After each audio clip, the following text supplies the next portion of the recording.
Afternoon, everybody. I'd like to call our November 18th, 2025 meeting of the Pinellas County Board of County Commissioners to order. If you could, Commissioner Peters will be unable to join us today, and if you could all keep Commissioner Latvallier in your thoughts and prayers as he continues his recovery. And in his absence, we are honoring him today with a stuffed dog with a bow, graciously provided by Commissioner Flowers. We thought it was appropriate to rib him a little bit because he's the only one who has not done a canine commissioner photo shoot. So we want to make sure that we give him a little hard time about that. But anyways, if we could please stand, and Commissioner Scheer will provide us an invocation, and then Commissioner Eggers will lead us in the pledge. Dear Heavenly Father, we humbly ask for your guidance in all that is before us today. We thank you for the wisdom and many hours of service from our colleagues on this commission and the public service prepared the agenda. May our words be infused with grace and truth as we steward our responsibilities to the people of Pinellas County. We thank you for them and for each other. In Jesus' name, amen. I pledge allegiance to the flag of the United States of America and to the republic for which it stands, one nation, under God, indivisible, with liberty and justice for all.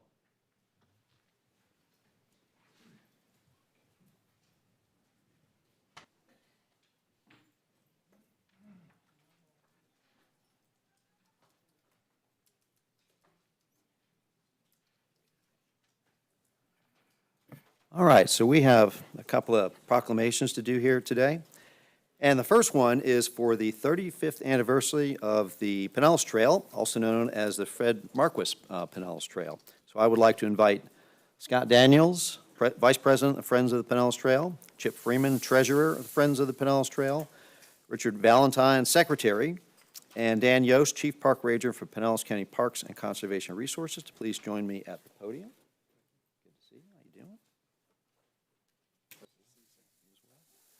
And also, if the winners of our Pinellas Trail photo contest could also join me. Mark Majoris, Pets on the Trail winner. Miguel Celis, Animal and Plant Life winner. Please come up and join me.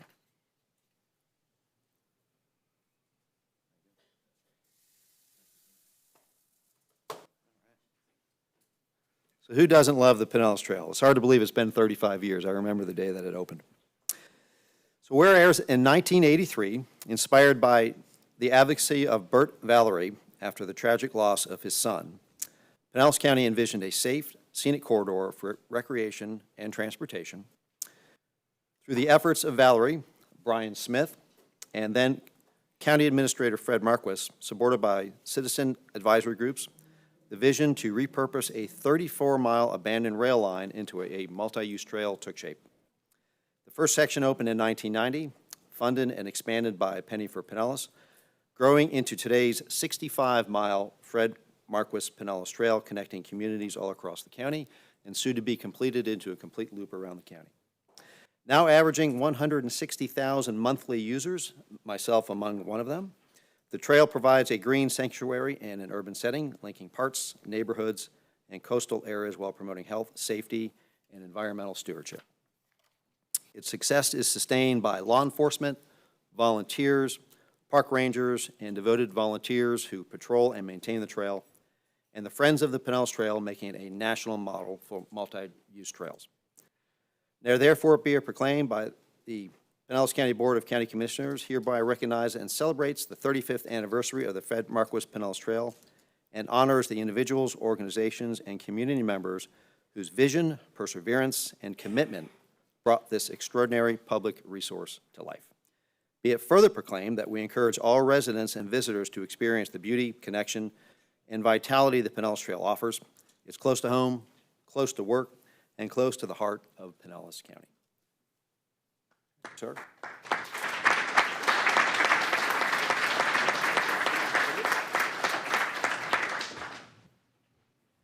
Thank you, Mr. Chairman.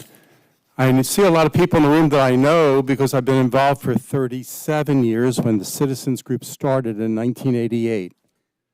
And in 1990, on December 1st, we opened up the first 5 miles of the Pinellas Trail from Largo to Seminole, or to some people, Seminole to Largo.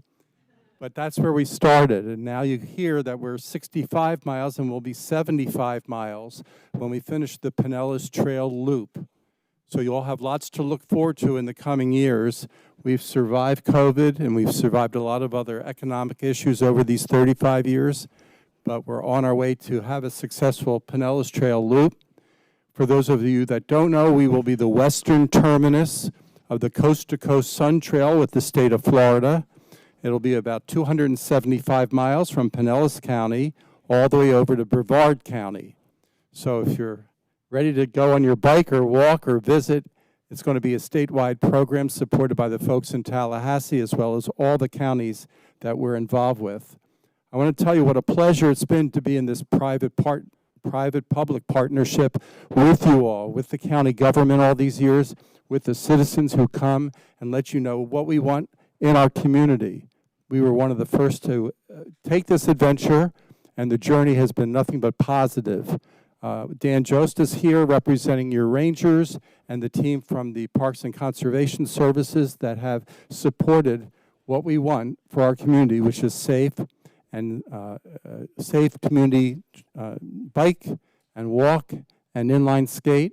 And so you all can be very proud that next to our world-famous Pinellas County beaches, second on the list is the Pinellas Trail. And I want you to remember that because these folks that are here voting, these folks that are here running our government need to know how important it is to keep the funding and the support for staffing that we have the best trail, not only in Florida, but we believe in the United States, being recognized by the National Rails to Trails Conservancy and recognized by tourists that come here specifically for our beaches and for the Pinellas Trail, among many other things that we have. We look to the future for that success, and all of you are a part of it. So you all have a fan to let people know that you're a fan, and we'll be continuing to support you, the citizens that vote, the citizens that volunteer, and the citizens that live in the neighborhoods that enjoy having the Pinellas Trail as their neighbor. Thank you very much. The Pinellas Trail is a great asset. We are so lucky to have it. And for our photo winners as well. Miguel and Mark.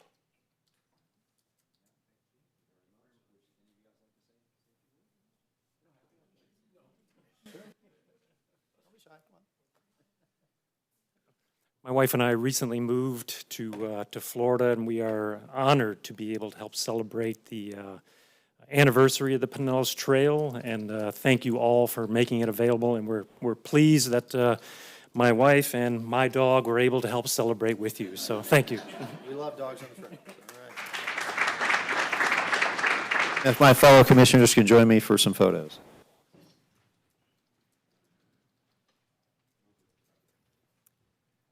I just want to thank everybody as well for the opportunity of having such amazing trail. To me, it's right now I do photography for a living, but the nature and wildlife photography, it's my hobby, and it will always be. And having the Pinellas Trail is just an amazing thing to have. It's my happy place. It's where I go to really enjoy photography.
Okay, next, I would like to recognize Achievement of Excellence in Procurement.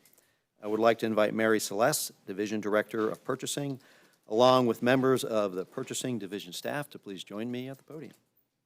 They will be accepting the Achievement of Excellence in Purchasing Award on behalf of the entire Purchasing Division and the Board of County Commissioners.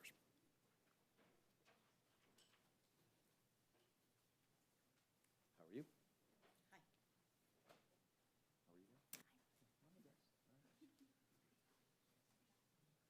Okay, got everybody? All right.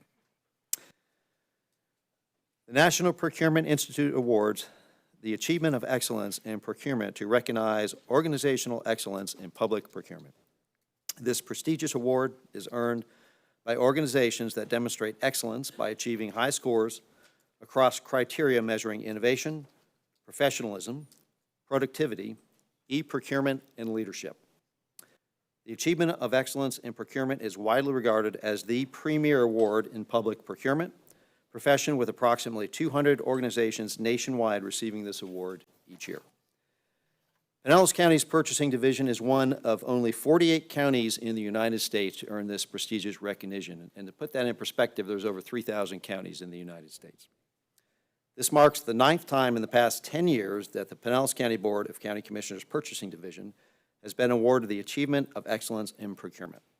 Please join me in congratulating them on this outstanding achievement.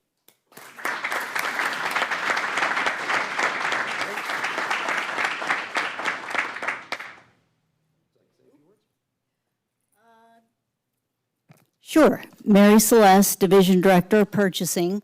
I'd like to introduce some of my staff. Jim Just, Manager of Purchasing Operations. Katie Jansen, Manager of Purchasing Support. And some of our leads that handle some of the biggest procurements that come before this board. So Pam Ulrich handled the CMAR contracts for the new county campus. Pam, you want to raise your hand? Michelle Jurek in the back. She handles all of our capital construction projects. Probably most notably would be the mobile home communities, wastewater facilities. Let's see.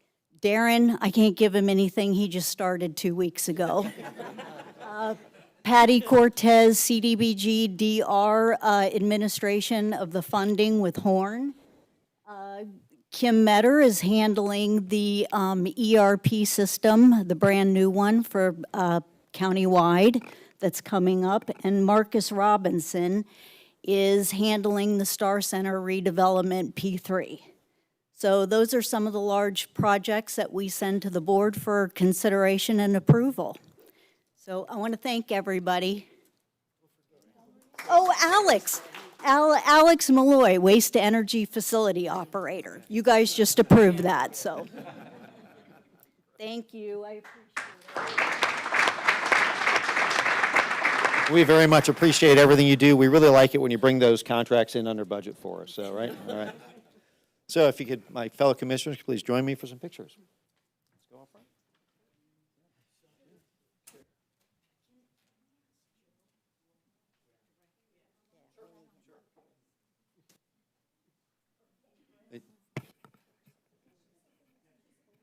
Is Joe Laura, could you join us up here as well?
Thank you. Thanks for everything you do. Hey, my pleasure, thank you. And I hope you all got your I'm a fan of the Pinellas Trail, so.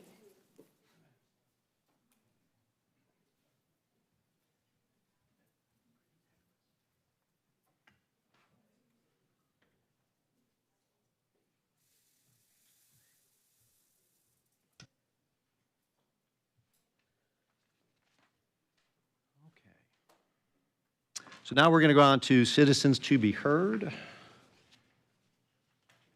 And first we have Brian Rothy. Rothney?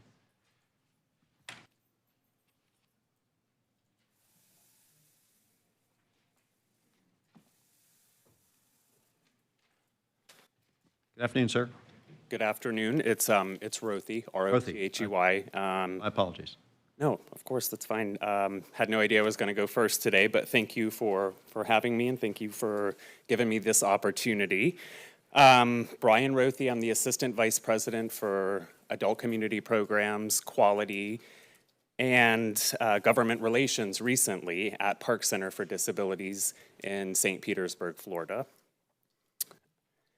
I'm here today, pretty simple, just to say thank you to all of you, all of our commissioners, and to share some of the progress and some of the impact that we've had at Park Center for Disabilities.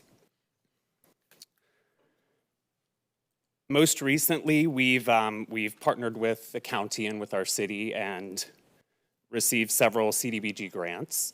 So we've been able to update our campus, we've been able to elevate our programs, we've been able to update a lot of the residences that we operate. We also recently received a PCSA, Pinellas County Social Action Grant, that supports our, sorry, a little nervous, our young adults with, and supported employment, I'm sorry. We just recently started a transition program at Northside Hospital, so we received a grant for that. Thank you very, very much for that. That's some of the progress that we've had over the last several years, simply because of the impact of our community, our commissioners, you all sitting here today, the entire county. Because of your support, we have been able to elevate our programs, our campuses, and it not only impacts the over 500 individuals with developmental disabilities that we serve, but the more than 300 employees that we employ throughout the year. So it gives them a nice, fresh, modernized place to come to work every single day. It's increased the quality, the safety, and the accessibility of our campus. So Park in general has been in our community for well over 70 years. Founded in 1953, so truly a staple in our county.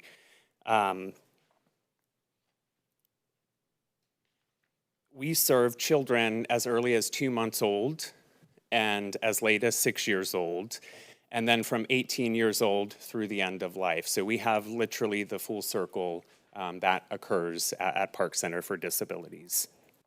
And we remain committed to serving children and adults with developmental disabilities with dignity and innovation. And was that my timer? Oh, geez. Thank you, sir. Thank you guys very much. Thank you for those who have come out and toured, and for those of you who haven't, open invitation to please come. Thank you. Thanks. Next, we have Daryl Henderson, which will be followed by David Ballard Geddes Jr.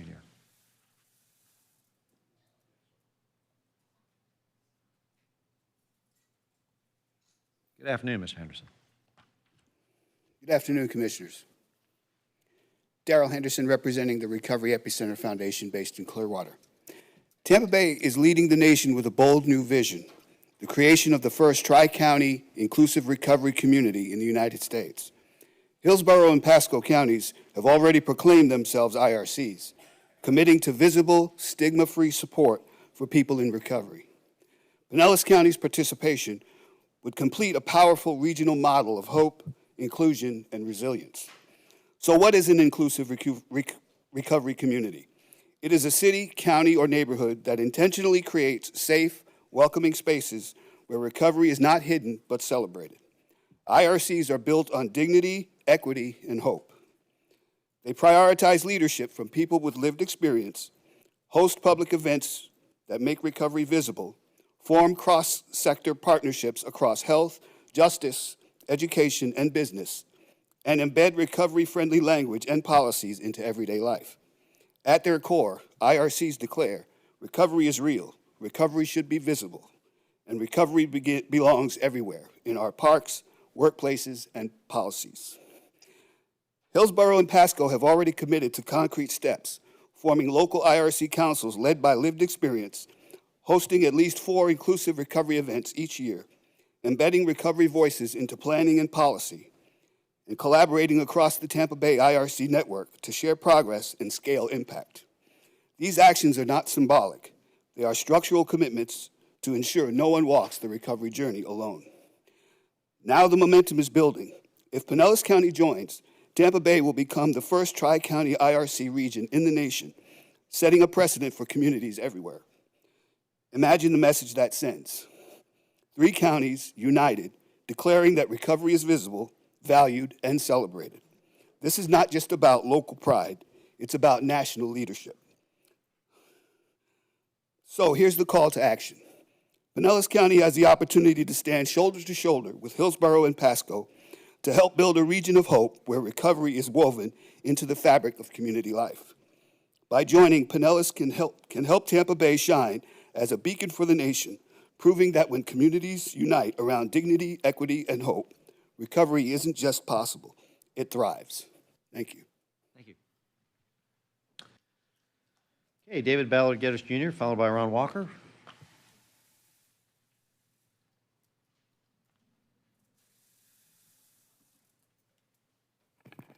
Good afternoon, sir. David Ballard Geddes Jr. I live on Georgia Avenue in Palm Harbor.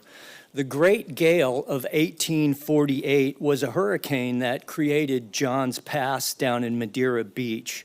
The hurricane of 1921 created Hurricane Pass just up the street here. In 1935, the Labor Day hurricane ripped through the Florida Keys. In 1944, Sarasota was hit by a hurricane. In 1946, a hurricane went straight up through Tampa Bay. Hurricane Easy came ashore in 1950, and in 1960 was Hurricane Donna, all the while knowing such weather catastrophes, the development racket in the state of Florida purposely built homes directly on the beach, directly on the ground, developing in coastal high hazard areas and developing on wetlands throughout the state, knowing good and well that it was just a matter of time before a disaster was to befall upon the development practices and the homes would be flooded.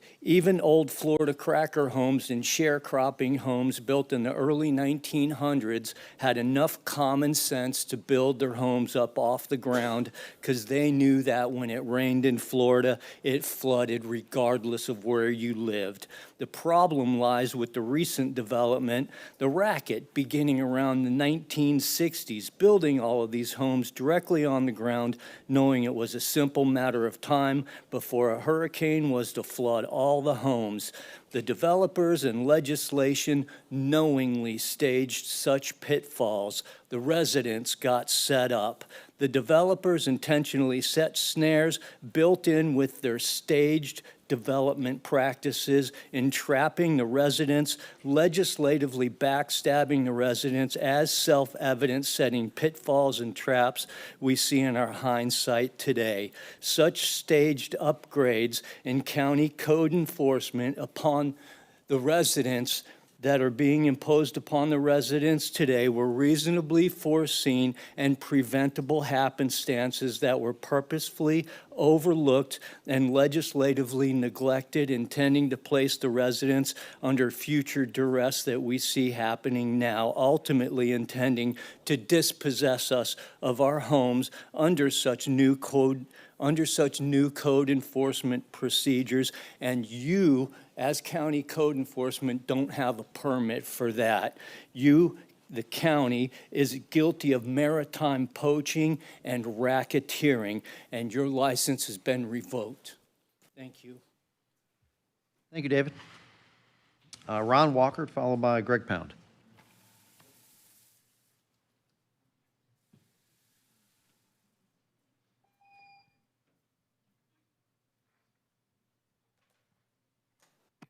Ron Walker, 7100 Olmerton Road, Largo.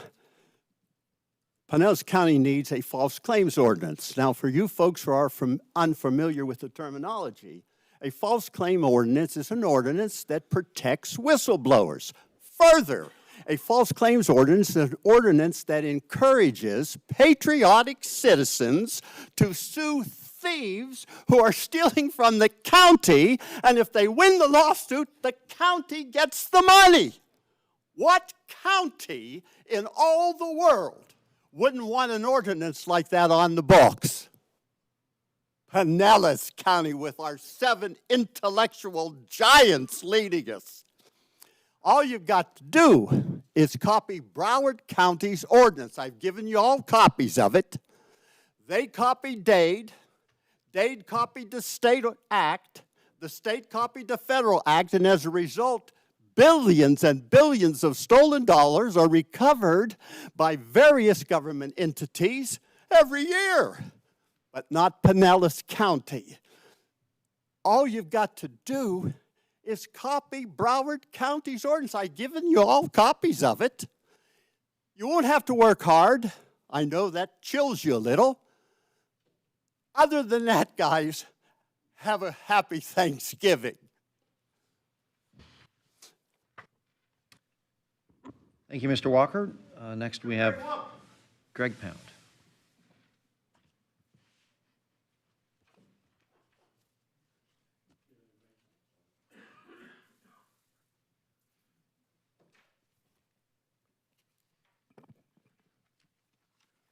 Yes, Greg Pound, Largo, Florida. I want to bring up an issue I'm dealing with. In 2019, I was on my way to the courthouse. I've been exposing the corruption in Pinellas County court system for over 10 years, standing out in front of the courthouse and explaining to people the corruption going on in Pinellas County. So I'm on my way to the courthouse in August, and August 18th, I believe it was, and I'm sitting at a stoplight, waiting for the light to change, and a car plows in the back of me, blows out my neck and back. And as all this happens, instantly, the ambulance was there and the police and so forth. They wanted to take me to the hospital, and I told them, no, I don't want to go to the hospital. And so what happens is I heard one officer say to another officer, he said, do you know who's in this car? He says, yep. He says, keep my name off all the paperwork. Now, I've been in this, I hired an attorney here, Pernick Law Firm, and he takes my case for 4.5 years. We're just ready to go to trial, and he goes before Judge Patricia, I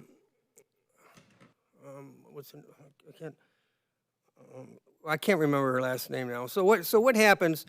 Either way, the judge dismisses him. I file an appeal before she dismisses before she dismisses the attorney, Judge Muscarella, Patricia Muscarella. And so now I'm dealing with progressive attorneys and Judge Muscarella, and you want to see some what I call a sham proceedings. You couldn't make it up.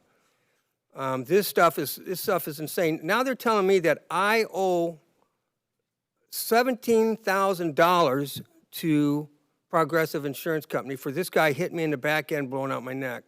Now the MRIs don't lie. All the stuff, all the material. I literally have thousands of dollars in medical bills.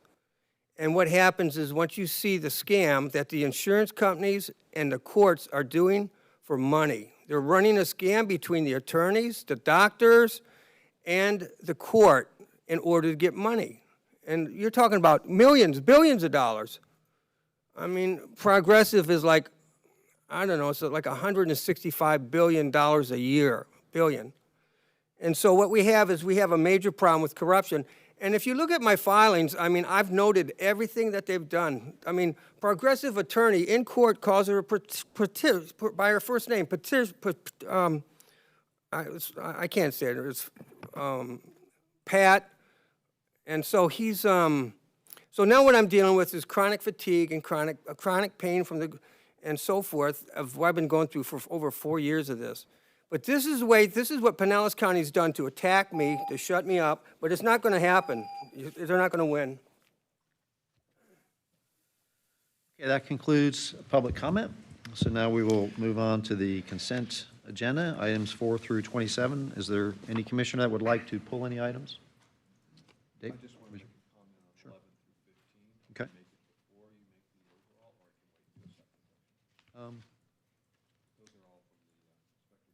Right. I mean, you want to do it now? Go ahead. Yeah, go ahead. No.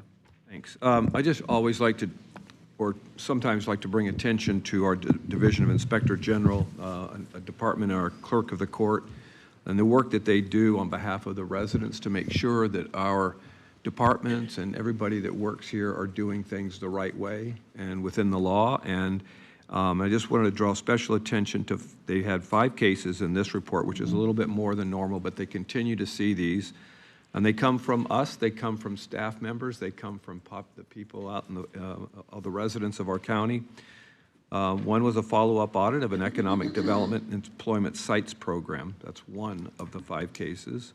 Inspector General's observation of the Public Works, Customer and Technical Service Division's physical inventory.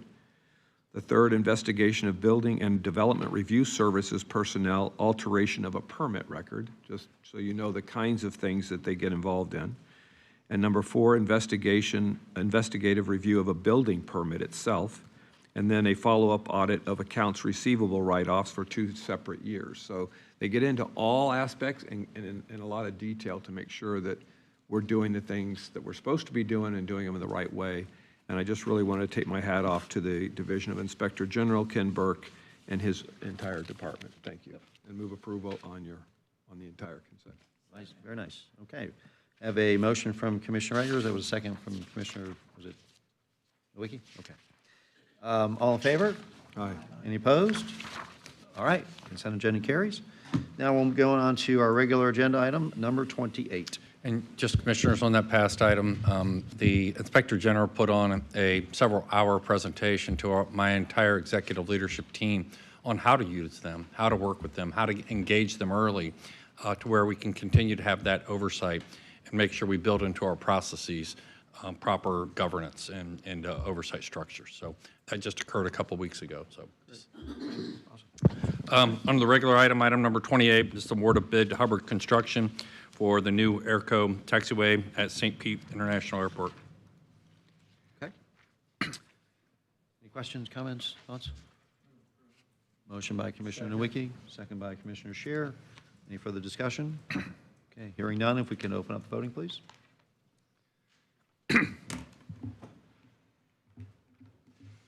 Passes unanimously. Item number 29. Item number 29 is a memorandum of understanding. So item number 29 and 30, these are current county facilities. We lease that land from the airport. We have to pay fair market value per the terms of our agreement with FAA, and so both of these reflect updates to those annual rent payments. Yep, Dave.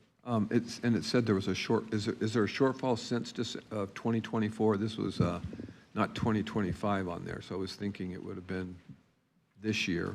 Is there a shortfall, Chris, or you go ahead, Mark.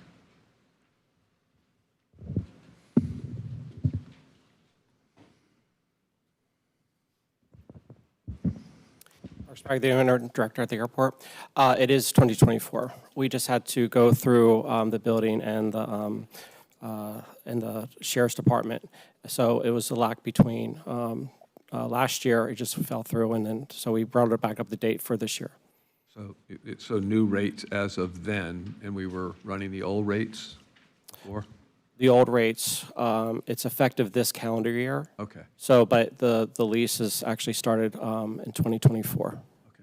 Thank you. You're welcome. I want to give you some airtime, too. It's good to see you, Mark. See you as well. Chair. Thanks, Mark. Chair. Yeah. Did you have, Commissioner Wiki, did you have a? Yeah, comment?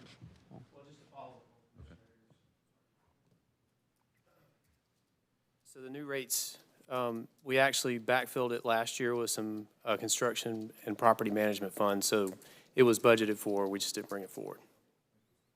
And so the 22.7% annual rental rate increase seems a little high. It's reset every 5 years, which we're going to deal with that. Waiting once every 5 years to reset has this type of huge escalation, so we're going to start pursuing more annual increase. Perfect, thank you. Thanks. Any further questions? Okay, can I get a motion? Motion by Commissioner Flowers, second by Commissioner Wiki. This is, I guess, could we do both of these at the same time? You can if you, either way. You want to do I look 30 as over to well? Daryl, and she's got a recorder. Okay. All right, okay, so good with it? All right. Okay, so we're going to vote on both 29 and 30. Okay. Okay, any further discussion? All right, hearing none, if we could pull up the voting. Passes unanimously, thank you. Item number 31. This adoption of the honorary naming rights policy and associated resolution that Blaine briefed you on earlier. Yep. Okay. Motion by Commissioner Wiki, second by Commissioner Scheer. Any discussion? Okay, hearing none, if we can open up the voting.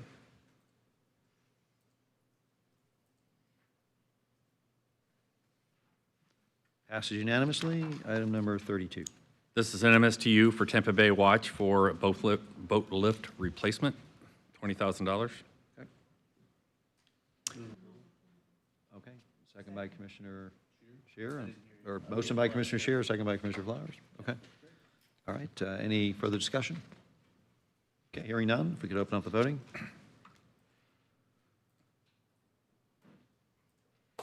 Okay, passes unanimously. Moving on to item 33.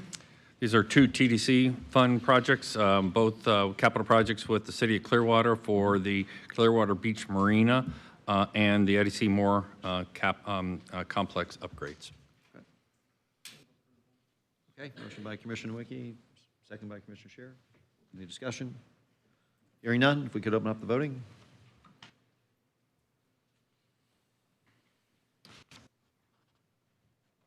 Thank you. Passes unanimously. Moving on to item number 34.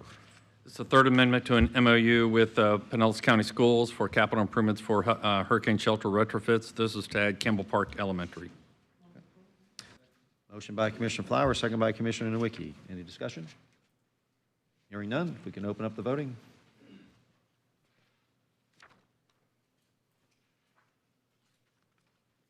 All right, passes unanimously. Moving right along to item 35. Affordable Housing Advisory 2025 State Housing Initiatives Partnership Program Strategies Report. Each year we have to provide this report. Has no fiscal impact to the county. Motion by Commissioner Scheer, second by Commissioner Nowicki. Any further discussion? Hearing none, if we can open up the voting. Passes unanimously. Item 36. It's a contract with the State of Florida Department of Health for the operation of the Florida Department of Health in Pinellas County operation. So this is $5.9 million for core services, a little over $2 million for the school nurse program.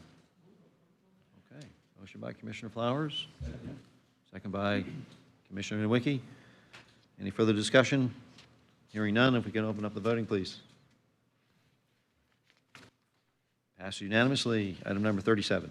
Grant agreement with the State of Florida Department of Environmental Protection for the Philippi Park Wastewater Collection System Improvement Project. All right.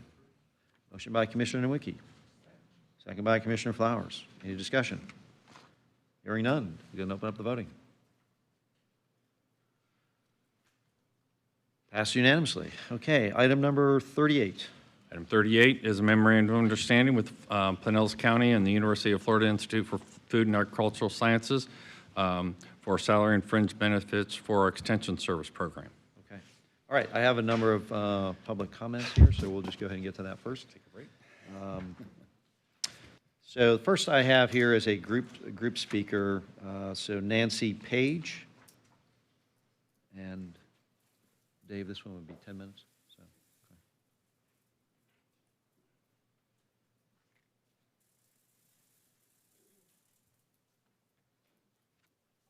Good afternoon. I'm here to obviously speak on behalf of the extension, IFAS extension. The extension isn't a standalone agency from the county. The extension is housed in the Parks and Conservation Resources building. The staff serve as emergency responders during disasters, whereas Parks and Conservation is responsible for the points of distribution in the county staging area. So those staff do have emergency assignments, just as the rest of Pinellas County staff do. Our natural wildlife agent provides training classes to the park rangers so that they are better able to handle situations that go in our county parks, whether it's questions from our visitors or dealing with wildlife problems. So they make our rangers better able to respond to our citizens and visitors. And it's also part of their career ladder from going from Park Ranger 1 to Park Ranger 2. So they serve as a vital component as well. And as you heard at JP at the work session, they also do lunch and learns as part of the county's wellness program. So they contribute to county employees' or overall wellness program. The commercial horticulture agent provides classes to public works staff and for mosquito control. Both of those departments have sprayers, aquatic sprayers, right-of-way sprayers, mosquito control sprayers. They are required by the Department of Agriculture to have licenses to spray chemicals on county lands, and the commercial horticulture agent provides that testing at the extension, as well as doing the continuing education credits that are needed to maintain those licenses. So there are, as I mentioned, there are urban horticulture agents, a commercial horticulture agent, natural resources, and 4-H. And as Commissioner Shearer mentioned, when we think of the extension, it's agricultural. We don't have agriculture, as he discussed. But we do in our communities, the most densely populated county in Florida. We need to try to maintain what little vegetation we have to care for it in the most responsible way so that we can have trees and landscapes that don't require lots of fertilizer and lots of water, so that we're able to conserve our water resources, so that we're able to reduce or eliminate nutrients that are going into our water bodies. So the extension programs do not duplicate what some of the other agencies, departments are doing. They complement them, such as Tampa Bay Water has the Adopt a Drain program.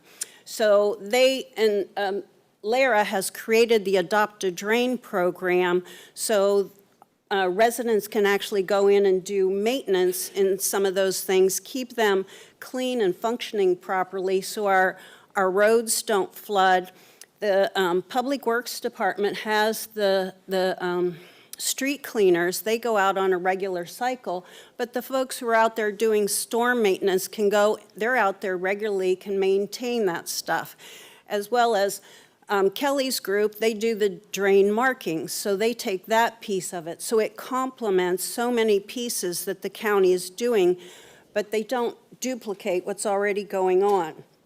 Another big piece of the extension are the master gardeners, and they take courses, learn more about the landscapes, the plants in Florida, planting the right plants in the right places, so that, as I mentioned, we can conserve water and nutrients, and also so we can better adapt to storms that we may have. Which palm trees will fall over during a hurricane? Which ones may withstand saltwater inundation? And as Commissioner Peters mentioned at the work session, we do need to have, it's vital that we have that University of Florida influence at our fingertips. After the hurricanes, they responded with a planting list for things, for resilient plants. Which plants can withstand being at the beach and may be able to withstand inundation? The master gardeners have, I know it is a big cost in the MOU, but the return on that benefit is fivefold. For all of the hours that master gardeners or the water stewards put in, there's a fivefold payoff for that money that we are spending, the county is spending. And I do agree that we do need to be judicious with the spending of county money, but when we're getting a return of investment fivefold of what we're putting out, by the wildlife agents going out, the natural resources agent has a water stewardship program where she teaches about why watersheds are important, retention pond protection, and just putting things in the right places, as well as the master gardeners who conduct hundreds of classes out into the community and spread the message of putting things in the right places, and it also helps citizens. We do have little vegetable gardens, community gardens, so it helps people feed themselves, as well as some of the community gardens feed people who are food insecure. So the Dunedin Community Garden, they give all their food to people who are food insecure. Homeless Empowerment Project has a garden that master gardeners work at. So there is a very big bang for what we're doing, and that's all. Thank you very much. Okay, next we have Jan Allen, which will be followed by Suzanne Hassel.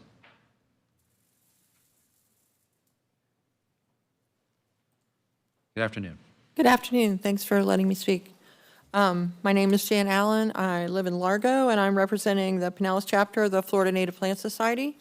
Our chapter is the biggest in the state of Florida. We have nearly 600 members, and some of those are here now to show their support for continuing the MOU. The FNPS mission is to champion native plants and native plant communities of Florida, and IVAS Extension is a vital partner to our organization, as it is to many other environmental nonprofits in the county, including some that may be here today.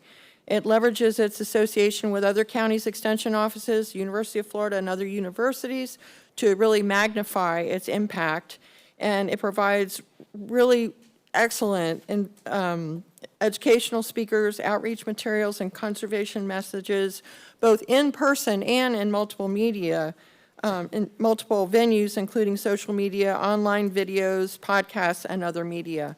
So it has really a great reach. It's an important collaborator with the county's Public Works Department, as Nancy just mentioned. It provides stormwater management education, and the majority of the county's surface waters, as you well know, are impaired by nutrient pollution, and the sustainable landscape management practices that IVAS Extension promotes are one solution to help that problem. Extension educates homeowners about the negative effect of invasive species as well, eradication of which costs the county hundreds of thousands of dollars every year, and it's millions of dollars in the state of Florida. For example, a single invasive removal project in Lellman costs the county $75,000. The extension also provides biological controls like air potato beetles and Brazilian pepper thrips that combat invasive plants. And in 2024-25, as Nancy also mentioned, Extension trained and certified 725 county residents, including Pinellas County employees, in the application of pesticides, and that protects our water resources from those chemicals. Extension has excellent programs in place to reach and recruit volunteers. The Master Gardeners contributed 11,692 hours of work in 1 year, 24-25, valued at $369,584, which is more than the value of the MOU, the cost of the MOU. Creating a new volunteer recruitment system would cost the county a significant amount of money. So in summary, the Pinellas FNPS considers County Extension to be a reliable and important partner in its efforts to promote sustainable landscape practices among county residents. Failing to approve the extension MOU would be a financially unsound decision with negative environmental consequences, and before taking such an action, the board should, at a minimum, perform a full cost-benefit analysis to determine whether the return on investment exceeds the relatively modest cost to the county. Thank you. Suzanne Hassel, followed by Patricia Kirby.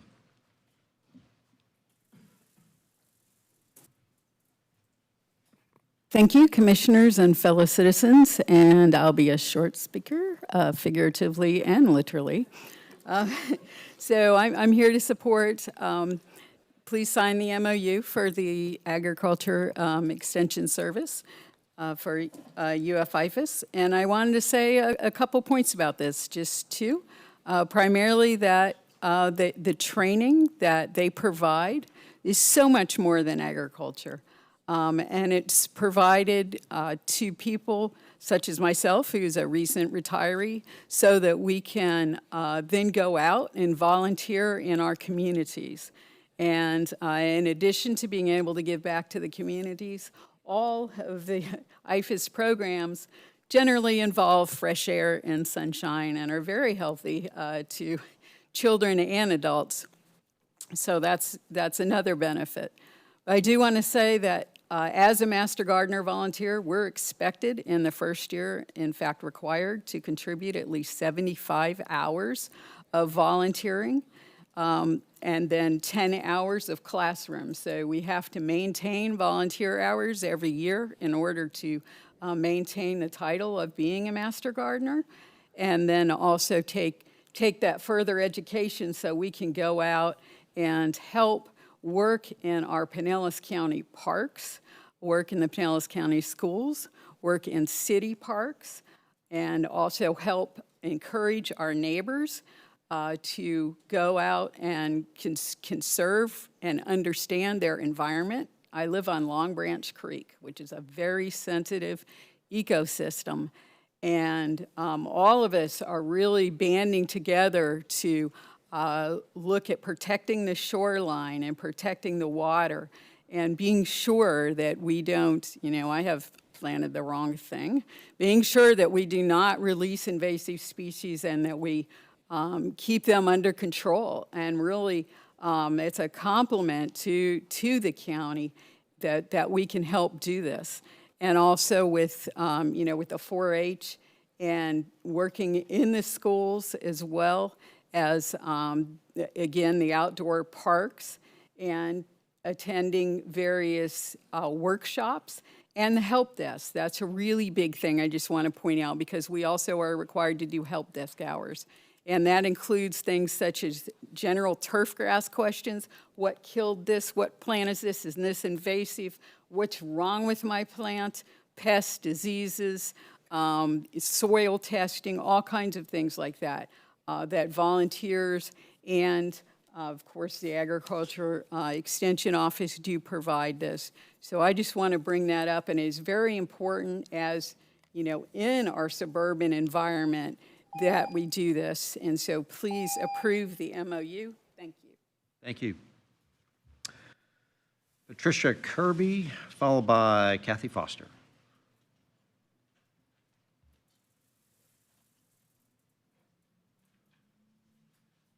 Good afternoon. Good afternoon, Patricia Kirby, Spencer Avenue, Clearwater, Florida. Quick note about Chris Latvala. I'm friends with his mom, Betty, and she said she regretted that she never got him a puppy or a dog when he was a kid, so he doesn't relate to dogs and cats the way that we do. So maybe, hopefully, once he gets better, you guys will encourage him to adopt a cat or a dog from the shelter. Okay, so I'm like everyone else here. I wanted to speak up in favor of renewing the memorandum agreement. I don't work for any particular. I'm not part of a group or anything like that. I'm literally just a citizen. I got my little tax bill. I pay taxes here. I absolutely love the county extension services. I love it. I go there for flower identification. I go there for vegetable growing advice. I even took a spider in there one time saying, "Is this a brown recluse? I need to know what this is." And they were so nice to me. It's just the best organization. I can't say enough good things about it. And I know, like everyone else here has spoken very positively about it, but on a personal level, I attended the Tri-County Water School. This was in 2013. Information on that water school experience has impacted my life for the rest of my life. I mean, I literally every single month, 100% quote something from that experience of Tri-County Water School, and that was part of the county extension. These memories last forever, the education lasts forever, and I was impacted as a citizen. I work with seniors doing in holistic vision improvement, and we have about 40,000 students, but several thousand students go through our programs. And I say this because they retire at the age of 60, 70, and 80, and they want to do what? Garden. I swear, it is the number one thing I hear these people say. I want to work in the garden, I want to grow some vegetables, I want to grow some flowers, and the County Extension Service is there for them. The other thing I noticed when you go to the library and you see the number of topics of books, of new books, go look. It's about sustainability. It's about homesteading. It's about growing things. It's about being self-sufficient. It's such a good thing to do for the community to keep this interest level going. So I'm going to strongly ask you, please, please, please, as a county taxpayer, please keep it going. It's in my heart to say that I appreciate the county extension, and I only found out about this question an hour ago from Florida Farm Finder, and here I am because I was like, no, you can't, no. All right, thanks, you guys. I appreciate you. Thank you. Kathy Foster, followed by Eric Lieberman.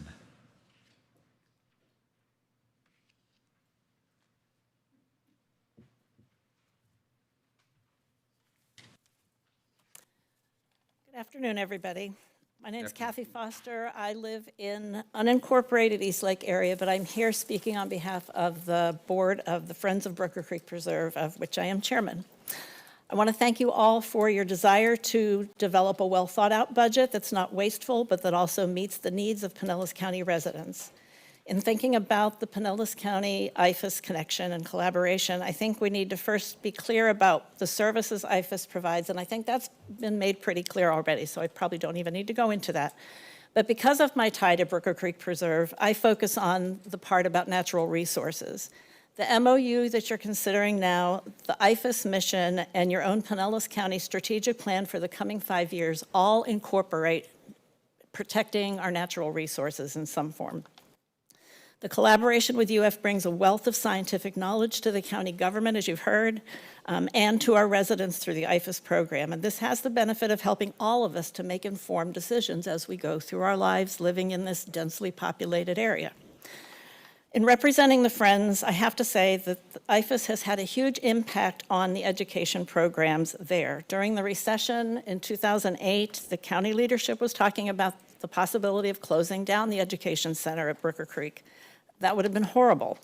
It never happened, but for quite some time, there were no education programs there, no regular guided hikes, unless our Friends group decided to do a hike, lead one.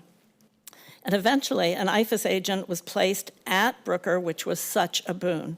Lara's background and access to IFAS resources, with her access to IFAS resources, she was able to get the education center back up and running as it was originally intended, with meaningful, quality programs for the public, and also she was providing valuable leadership to the staff that was eventually hired following the recession. Her ability to access those resources and her knowledge continue to inform the programs that happen at Brooker Creek. As an extension agent, Laird has developed training for environmental educators that she offers each year, and these bring in whole groups of people at a time who share an interest in being environmentally responsible and who will go out and share that information with their students and other people. I believe the connection with IFAS clearly supports the county's environmental initiatives. And then we also need to think about fiscal responsibility. Can the service that IFAS performs provides be taken on by other agencies. I would hope that you, as a fiscally responsible board, would very thoroughly investigate that. The level at which they can be provided, at what cost, will they be the same quality, will they reach the same number of people, that cost-benefit analysis that was mentioned earlier. I ask you to take the time to really investigate how that would play out in reality if you would decide to make any changes to the MOU. But my purpose now is to encourage you to just accept it and adopt it. Thank you. Eric Lieberman, followed by James O'Connor, but are you waiving speaking, James, or did you want to speak? So we'll go with Eric Lieberman. Mr. Chair, Eric Lieberman registered to appear via Zoom. However, he has not joined us. Is not joined. Okay, got it. All right. James O'Connor. You know James O'Connor? Is he away? Okay. All right, but you're in support. Okay. All right. That concludes public comment on this item. So, any board member discussion, comments? Motion. Chair. Commissioner. Okay, Commissioner Nowicki, and then we'll go to Commissioner Flowers. Yeah, just, I don't know if somebody from, the extension maybe can briefly talk about the affirmative action policy in their advisory handbook.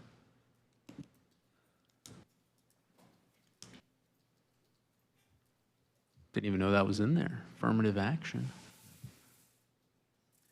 And I also passed around, had Colleen print.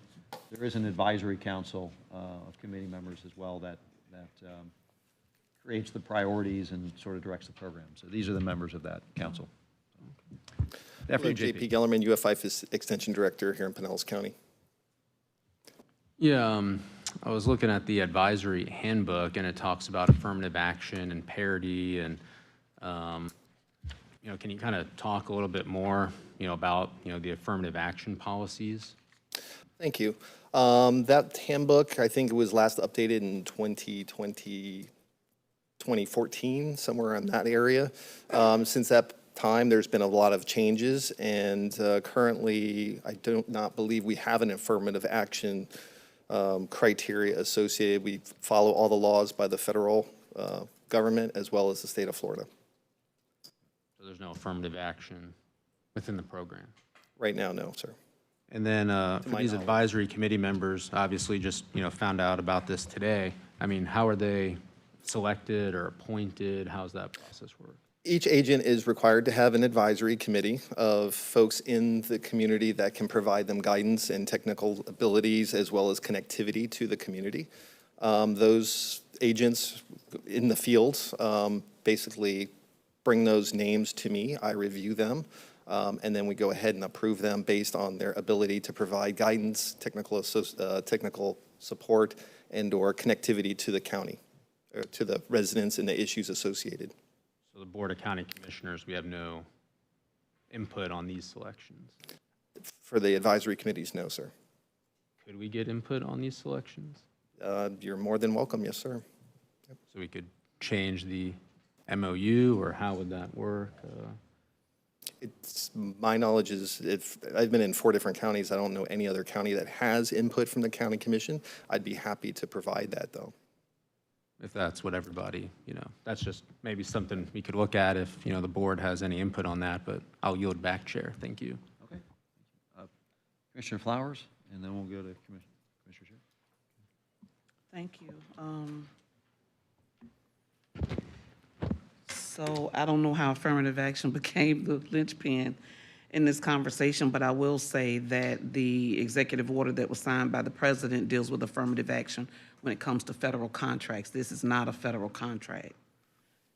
Neither are there any African Americans on the advisory committee. They're white and Hispanic, so I don't think that's something that should be taken into consideration when we're talking about a budgetary issue. I thought that's what the concern was, a budgetary issue, and whether or not we were getting, I guess, a better bang for our buck with the IFAS Center.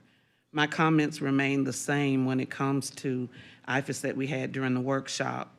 I believe there is a place for the relationship. Commissioner Peters made some very good points during the workshop as it related to the relationship. I have since had an opportunity to speak with some staff from the University of Florida. I am hopeful that the head of IFAS will be at the Florida Association of Counties conference starting tomorrow. We've asked him to come speak, and that initially didn't have anything to do with us here, but I wanted an opportunity to be able to communicate with them on tomorrow. Unfortunately, we couldn't meet today. I wanted to be able to say without a shadow of a doubt that should we decide to no longer support this program, which I'm going to support this program, I voted to support it, that IFAS would continue the services and not require or request that there be some financial remuneration from us as a partner. A partnership is just that. Everybody puts a little something into it. We didn't talk about Weeden Island and the services that IFAS provides out at Weeden Island, but I do know that IFAS provide, you have a center right there, an educational center right there where you are providing services to the community. And when we look at whether you believe in climate or not, when you look at global warming, when you look at the flooding that has occurred from the last 2 unprecedented events, there's nothing to say that that won't happen again. It very well may.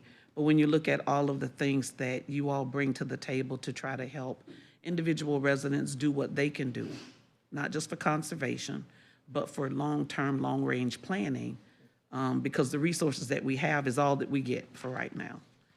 I think you all do a wonderful job. I think that the financial costs that our taxpayers are paying into this, they receive something out of it. I don't think it is something that is such a strain on the budget for the county that it would hurt any resident. It is hurting any resident by providing this. Of course, I can't speak for all 900,000+ people, but I just don't believe that it does. We voted to support this program through our normal budgetary process.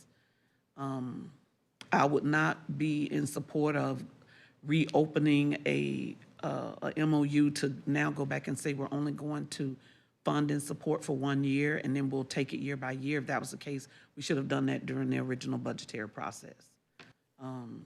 So I don't want to rehash all that I said. Individuals can go back and look at the tape, but I think it has been shared quite inclusively that the relationship between IFAS and the county is a strong one. It is not one that puts a strain on the county, nor does it put a strain on the residents of the county. And quite frankly, I've not heard anyone say do away, with IFAS from the community. So maybe others have gotten that. I don't get all calls and whatnot. I've read all these emails. Yeah, I have, and I respond. Thank you very much for your comments. Short, and some I've gone a little bit more in depth because they've asked more in-depth questions. But I've not had anyone come to me to say, this is a program that we would like to see the county no longer support because of X, Y, and Z. If that were the case, then I would probably have more of a discussion to talk about. But like I said before, I know the value of IFAS. I am very appreciative of the relationship. I believe that we are actually saving money, because if we were to try to hire out a consultant or to do some type of contractual agreement with not just you, not just IFAS, but University of Florida, Eckerd College, all of those who do studies when it comes to red tide, when it comes to water quality and all of that, we would be paying far more than what we pay in a partnership and collaboration and being able to get those things from IFAS as a part of the total package. So that's me. Thank you. Thank you, Commissioner Flowers. Commissioner Scheer. Thank you, Chair. I started looking into this because my job is to look for savings for the taxpayer. It is. I take it seriously. That's why I ran for office. Now, the program doesn't just cost the county $300,000. It costs the University of Florida $450,000 a year. And I don't want to do away with the program either. Matter of fact, I really like the Master Gardening program and the 4-H clubs. I think they're great. We have a beautiful botanical gardens, and many people come here just to see them. So I love that program. But many of the efforts of the extension are duplicated. They're duplicated by the FWC, the Southwest Florida Management District, they're Tampa Bay Watch, Tampa Bay Estuary, Tampa Bay Water, Pinellas County, Eckerd College. I just think it's time for the University of Florida to take a look at what their programs are and downsize them accordingly. You know, I just don't understand the emphasis on all the material I see. It's about horticulture, agriculture. I mean, we just don't have the agriculture to support a lot of the programs. So I think it's a 5-year contract. It's coming to renew. It is my understanding that they're supposed to bring us a new budget every year that we approve. I've read that somewhere in the thing. So yeah, I thought it was an appropriate time to look at their budget and decide whether or not it was appropriate. I just don't think it is.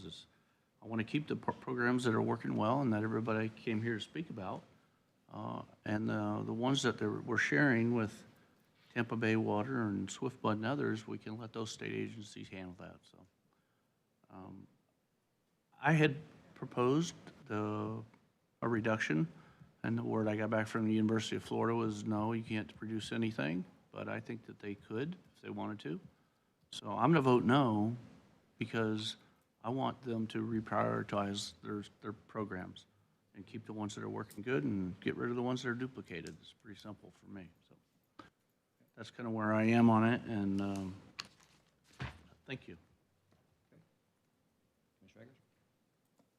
Yeah, thank you for the workshop we had on Thursday.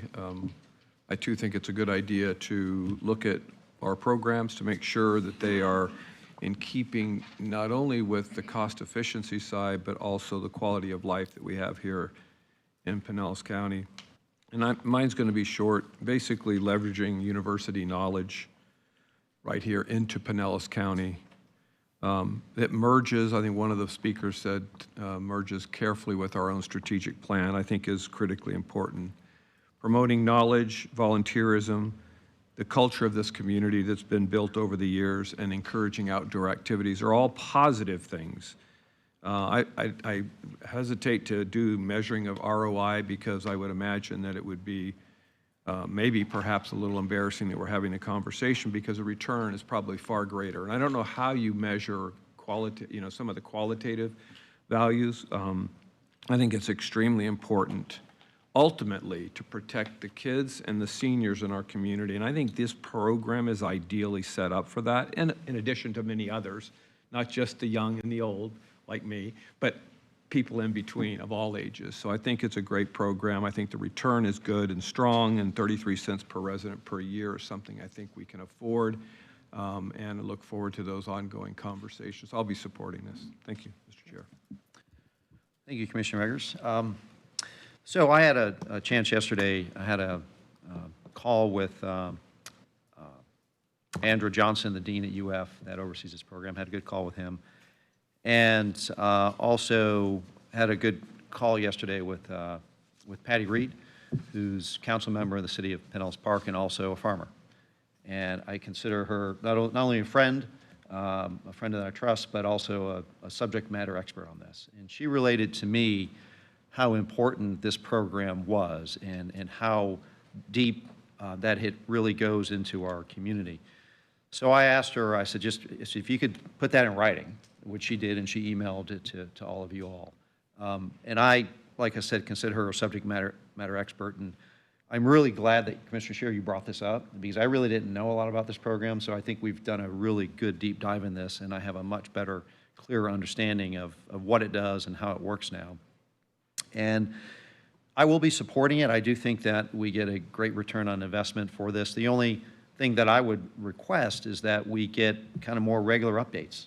You know, that we get check-ins, maybe a quarterly check-in, just an activity report, what it's doing, you know. And we have this, I didn't even know we have this advisory council here that sort of steers the program. So it would be kind of nice to know where they're going, what they're seeing, what changes they want to make going forward. So I really appreciate you bringing it up. I think this has been very good for us to have a much better understanding on this, but I will be supporting it. Mr. Chair, thank you for bringing up Councilmember Reed's comments, because I did read that earlier, and it just really hit home on the value of the program. I mean, the true qualitative, quantitative value of the program, not only to our seniors again and our kids, but everybody in between. I meant to say something about it. I'm glad you caught that and sharing those thoughts from her. Thank you. All right, did you have any comments? Or? No, I'm good. Okay. Oh, I'm sorry. All right, well, what is the will of the board on this? Okay, motion from Commissioner Flowers. Second from Commissioner Eggers. Any further discussion? All right, hearing none, we could open up the voting.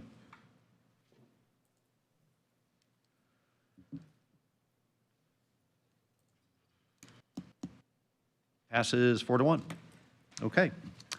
Thank you, everybody.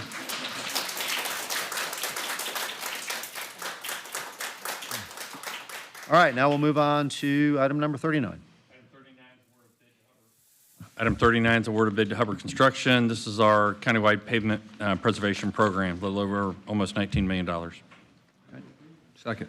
Motion by Commissioner Wicki, second by Commissioner Eggers. Do we have any discussion? Hearing none, could open up the voting. Passed unanimously. Thank you. Item number 40. This award of bid to Suncoast Development for the 2026 through 2028 Americans with Disabilities Act. These are for our sidewalk drainage and roadway improvements around for our ADA issues. Motion by Commissioner Eggers, second by Commissioner Nowicki. Do we have any discussion? Hearing none, if we can open up the voting. Passes unanimously. Item number 41. Renewal of certificates of public convenience and necessity for advanced life support providers. There's a whole bunch listed within your packet. Okay. Motion by Commissioner Eggers, second by Commissioner Flowers. Any discussion? Hearing none, if we can open up the voting.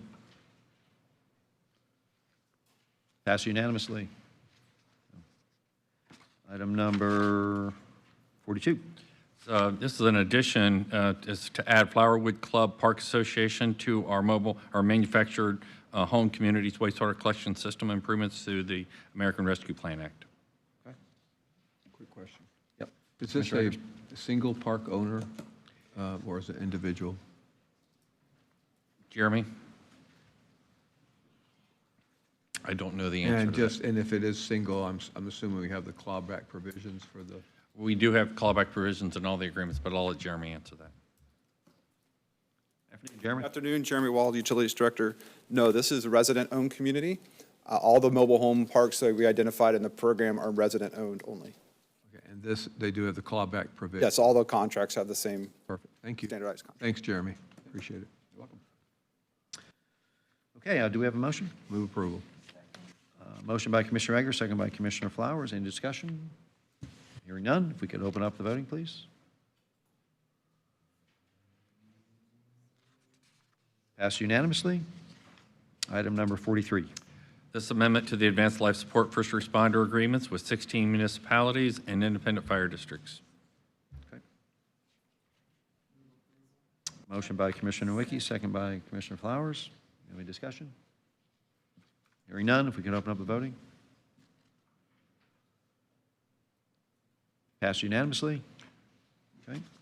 Item number 44. This is a fire protection services agreement between Bel Air Bluffs, Pinellas County, and Largo. This modifies the contract to reflect updated percentages. Okay. All right. Motion by Commissioner Flowers, second by Commissioner Nowicki. Do we have any discussion? Oh, yes, Commissioner Flowers. So this is for a 5-year term, but could be extended, but it would come back before us if there was a request for an extension for another 5.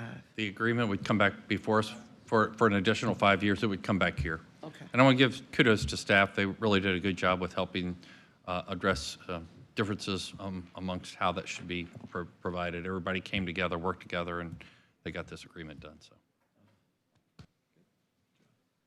Okay, I believe we have a motion and a second, right? Okay, any further discussion? Okay, if we could open up voting. Passes unanimously. 45.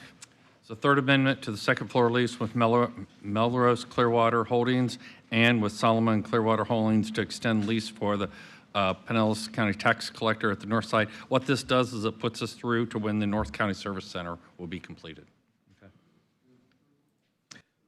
Motion by Commissioner Wiki. Just a quick question.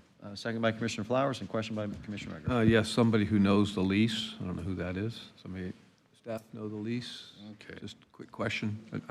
Lane is it? This lease was started in 2016, from what I'm gathering, and that it is a full-service lease, which includes everything, operating costs, utilities, and all of that. And the rate is increased a certain amount, and then there are additional pass-throughs of all the operating costs above the base year. Is that how this lease is structured? I'm not sure about the pass-throughs, and I know that JLL manages the building. They're on behalf of the owners, and we work with them sometimes on some of the facilities improvements that need to be done. Okay. Commissioner Bill Greer couldn't be here today, so Blaine's subbing for him. All right. If you'd like, Commissioner, I can find out those answers if you want to push it to the end of the agenda, and I'll come back and answer those questions for you. Yeah, I'm just trying to make sure I understand the lease type, and because it seems like a reasonable rate. It goes all the way back to 2016 with increases, but also pass-throughs. Pass-throughs are kind of like TIF, above the base year, there's a certain amount, and then you add the incremental. That payment at the base is included in the rate usually. Yes, sir. I just want to make sure that is the case, that it's included in the rate and only the increase is above the base year.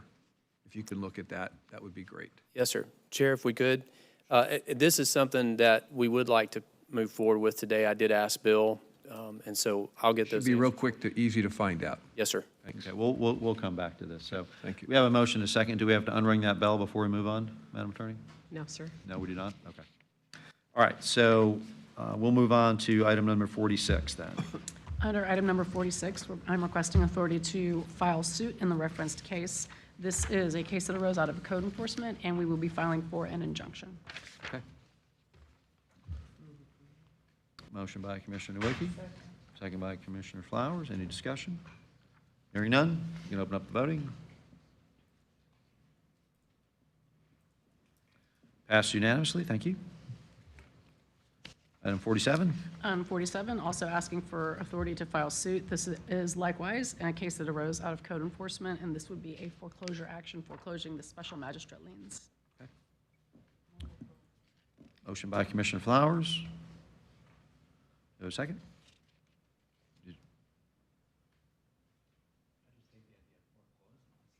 Oh, well, I get it. I get it. They are all non-homestead properties. We cannot foreclose on homestead properties. Okay. All right. Trust me, if it was somebody's house, I would not do it. We wouldn't be bringing that forward. No, I'm just sharing with him, I do, but times are too hard. All right, we have a second by Commissioner Nowicki then. All right. Any further discussion? That was good. All right, if we can open up the voting. Passes unanimously. I'm writing that, I'm writing it down. I'm going to leave. I'm going to leave it. All right, item number 48. Well, under item number 48, we have another foreclosure, special magistrate lien arising from a code enforcement action. We're going to see how big that heart is. And we do put this in the memos so that you all can see, we don't have the legal authority to foreclose on a homestead, period. But we do include in here that says that this is an unoccupied, non-homestead residential property. So, and keep in mind, these are cases that have been to the special magistrate. They have racked up fines. They have likely been complained about by their neighbors. They've missed 1,000 exit ramps by this point. Probably. And many of these homes that we bring to you are homes that are really causing problems in the neighborhood.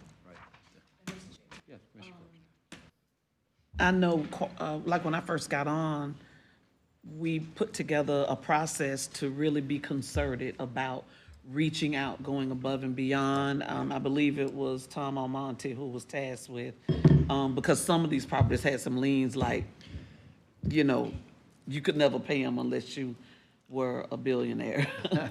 And, to try to see if they wanted to convey the property to somebody else and they could do something with it or whatever. So, yeah, these are, like you said, they missed several exit ramps. Move approval. Second. Okay, motion by Commissioner Eggers. Second by Commissioner Nowicki. Did you, no? Okay. Yeah, I'll take Any the more vote. discussion? All right, open up the voting, please. All right, passes unanimously. Item number 49. Don't tell me it's another foreclosure. This is not another foreclosure, no. This is actually, I passed around the file at the work session last week. What I'm asking is that you ratify the administrator's delegated approval relating to agreements effectuating the Florida plan for the opioid litigation. Okay, yep, got it. Motion by Commissioner Flowers, second by Commissioner Nowicki. Any discussion? Yep, in many areas, actually. Okay, if we can open up the voting. Passes unanimously. Any reports? No reports. Okay. County Administrator report. 2 items. One, I'm happy to report that we hosted the International City and County Managers from around the country, and if you don't believe you live in a slice of paradise, over 5,200 registrants, and that is a record from the history of ICMA. So everybody came to Tampa, and Dunedin was one of our host cities where we took them out to look at the transformation, and that's how people learn. They come and they visit, but they go on field demonstrations. They look at best practices. They look at what has occurred, you know, and Dunedin did a great job of kind of mapping out how they've changed their community. So they take that education back and that experience back for their own communities from around the country. So we had demonstrations around Tampa Bay, and except for my cold, it went off without a hitch. We also have the People's First, our help centers. And so if you haven't been to one of the two, I'd encourage you to go out and visit them. They're there, they're very helpful, they're trained, and they're sitting there helping residents every day fill out all the paperwork to access our DR funds. So that's the end of my report. All right, thank you. Any questions for Barry? No? All right, moving on to item 52. So we have appointment to the Emergency Medical Services Advisory Council. So we got,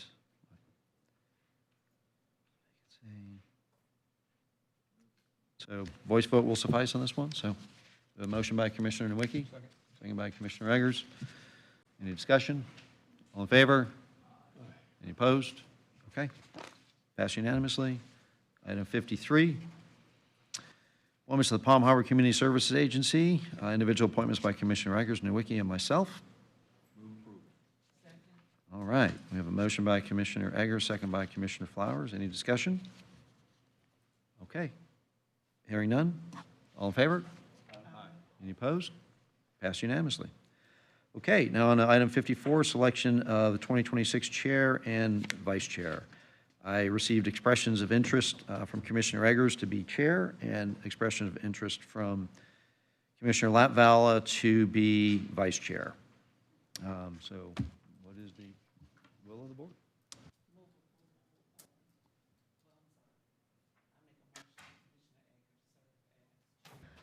Commissioner Flowers, your microphone, please.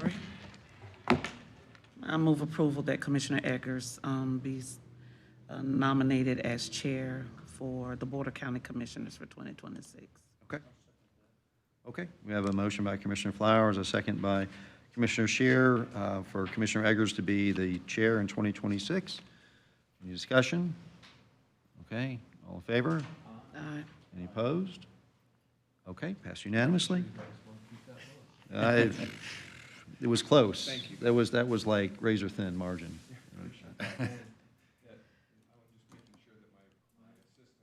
We call for. Making sure my assistant hasn't left the building, so. Yeah.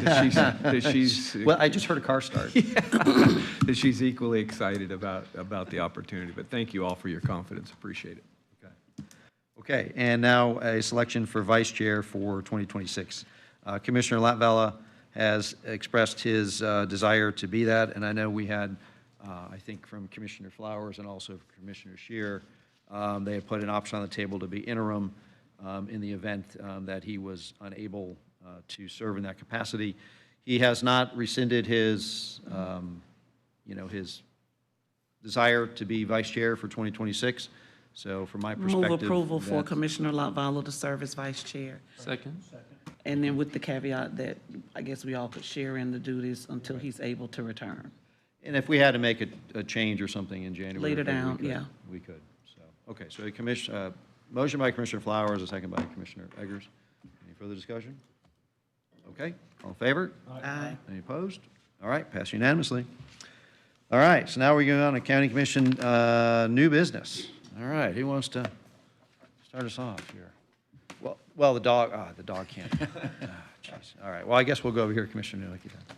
Thank you, Chair. I toured Park Center for Disabilities and met with the CEO, Michelle, where they provide service to over 600 children and adults a day. It's a great facility. It's been in existence, started by her dad in West St. Pete because her sister was in a state facility that was improperly ran, and so her father started this Park Center for Disabilities in West St. Pete and grew it into, what it is today, housing, I think, over 100 residents there full-time, and, bringing people through all around the region and the county. So just a great place doing the Lord's work out there. Also went and toured Pinellas Hope, since it was something that we recently voted on. I figured I'd go and put my eyes on it. And they're doing good work up there, and I was talking with them about, whether they would prefer, funding for services or funding for, like capital improvement projects. And so they seemed that if they had a choice, perhaps between funding services, which is what the contract we voted on, or to give them, $1.5 million for like a new building, they would much rather have money for a new building or a new structure than to fund services. So maybe that's something that we can talk about in the future. Attended the Circuit 6 Advisory Board. That's one of the committees Chair Scott put me on, maybe Chair-elect Eggers. We have one meeting a year that didn't have quorum, so there was no business decided, but I'm happy to volunteer for that again, I suppose. Toured the Boley Centers. They're doing good work. Kevin, the CEO over there, they provide valuable resources to the homeless throughout the county. Met with Jason Mathis from the St. Pete Downtown Partnership and hearing about all the work they're doing in downtown St. Pete. Attended the Feather Sound District Happy Hour. It was a great turnout. Attended the News and Brews with the Tampa Bay Times downtown St. Pete as well. I toured the Dunn Water Treatment Plant, and kudos to Jeremy and the whole staff up there, and Gunner, who runs the plant. They're doing a great job and doing really good work. Also toured Neighborly. We fund 20,000 meals a year, and so that's a great service and great program that I think we should continue. Also toured the Florida Holocaust Museum to see all the good work they're doing. Attended the Veterans Day ceremony in Oldsmar with Commissioner Flowers, where she gave a stirring speech and really left everyone speechless and just made me look bad having to go after her. Well, that ain't hard to do. So I did well. I did the Great American Teach-In at Shore Acres Elementary, and the teacher said, not to be partisan, because there was fifth graders. So I said, okay, but if they asked me a question, she said I could, lean into politics a little bit. So one student asked me, what kind of emails do I get? And so I made a joke and said I get a lot of emails about nude beaches. And Which we have the. And so the teacher didn't appreciate that, but the kids got a good laugh. The kids got a good laugh though, and I said, "You asked." So It is true. It is true. It is true. Attended my other committee assignment, which I wouldn't be opposed, and this is something that I think we should. The COC. The continuum of care, we did vote 11 to 10 for the COC not to have virtual meetings. And so you have like a 30-person board that voted to not have virtual meetings, and with half of the people there voting essentially against going in person. So I know, we as a commission fund, the COC and HLA a little bit. So, I mean, I think that's something we should, really look at. And when I think we're doing like a human services, I think kind of going through all of the programs and stuff that we fund, when you have an 11 to 10 vote of not being, allowing virtual when you have a 30-person board, I think that's, something we really need to look at. And then lastly, from our, delegation meeting, I think kind of a key takeaway was our stormwater. And so, I've talked with, Barry and seeing about if maybe we could do a workshop on some of our stormwater to, hear what, we're doing and maybe alleviate, some of the concerns of our delegation members that, if they think we're not doing certain things to, kind of have a workshop on our stormwater just to hear kind of what we're doing and, how we can tweak things. So if you guys would be in support of that. And then, since I guess, then, yeah, that's, so I didn't do a report a couple times, but so I figured I'd save up a few things, so. We haven't met in a while, so. Yeah, so I've been busy. Thank you, Chair. All right, you're welcome. Commissioner Flowers. Thank you, Mr. Chair. Congratulations to our new leaders. I look forward to working with you all in your positions and your roles. I attended my Florida Association of County Finance and Audit Committee. I chaired that committee. We approved the budget for the Florida Association of Counties. We did have all 67 counties renew their membership, so we are appreciative of that. And of course, we start our part 2 of our legislative conference tomorrow in Tampa. So it will really be wrapping up, putting the buttons on the legislative items that perhaps a few people had questions over, but we'll take a vote on moving the whole agenda forward on Friday, which will be the 21st. I had a chance to attend the Pinellas Pal Breakfast along with my colleagues. That was really, really nice. I think every year, in my opinion, it gets better because we get to see the hard work that goes into helping youth in the Lellman community. And I love it when they identify high schoolers and are able to provide them with some financial remuneration for scholarships. So that's really, really cool. I met with Ms. Kedron Kunkel, who is the president and CEO for Career Source, Hillsborough, and Pinellas. At our upcoming meeting, we'll be selecting a new chair and vice chair. Those positions are held for only 1 year. The rule is, or the policy is that if the chair is from one county, the vice chair has to be from another county. So that gives individuals an opportunity to serve. So we will take care of that at our next meeting. In addition, we do have a legislative request item to assist veterans with employability skill training so that we can help those who may be looking for another field of employment. So I'm hopeful that we can get some movement on that from the legislative delegation. And I do have a white paper on that if anyone would like to see a copy of the ask and request. That way if someone asks you about it, you'll know. I had a chance, like Commissioner Nowicki said, to attend the Oldsmar Veterans Service, and it's always very moving to go up and see the names that are on the marble stones that they have. And then this year, they did something a little different. The mayor of Oldsmar asked for all of the individuals who had served in the military to stand, and she had them to say their name and say what branch of service and how many years and what their level was, whether it was lieutenant colonel, corporal, sergeant, what have you.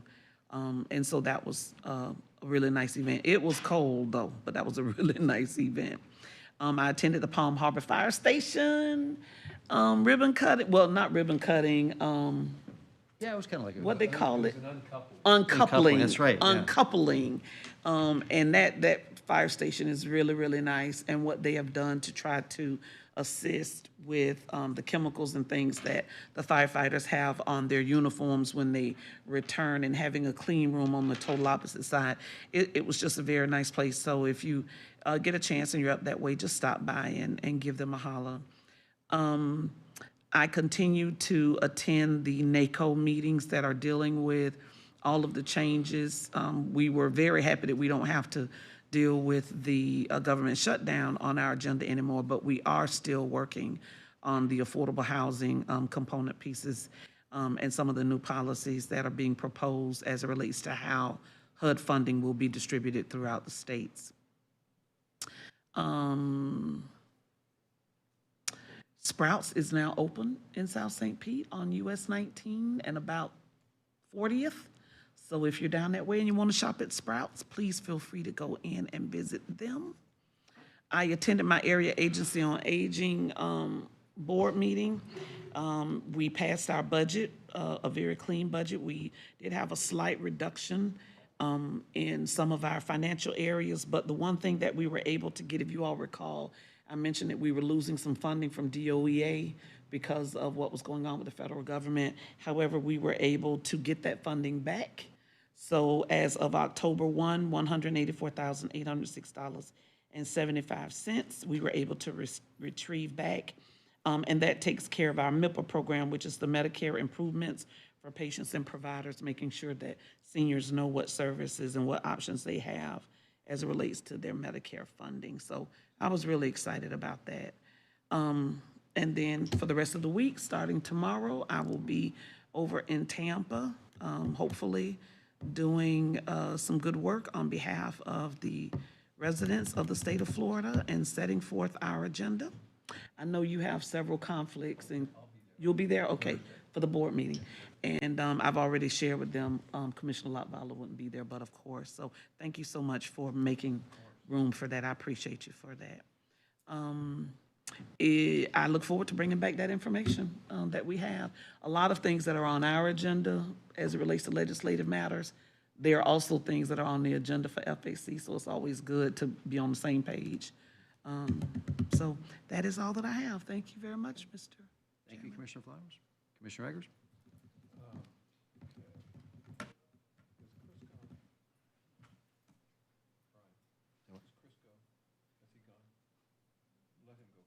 Oh, you want, okay. Commissioner Chair? Yeah, sure. Okay.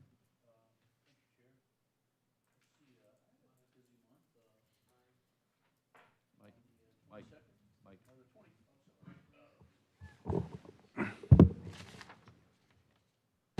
On October 23rd, I toured our communications department, which I had not been able to do yet, and got to learn about all the magic that goes back here behind the scenes to make us all look thin on television, which makes me happy. And so that was great. David Connors and his crew run a tight ship here. So on the 24th, I attended the JWB luncheon and learned about the programs that they support and why, and the good works that they're getting done for our community.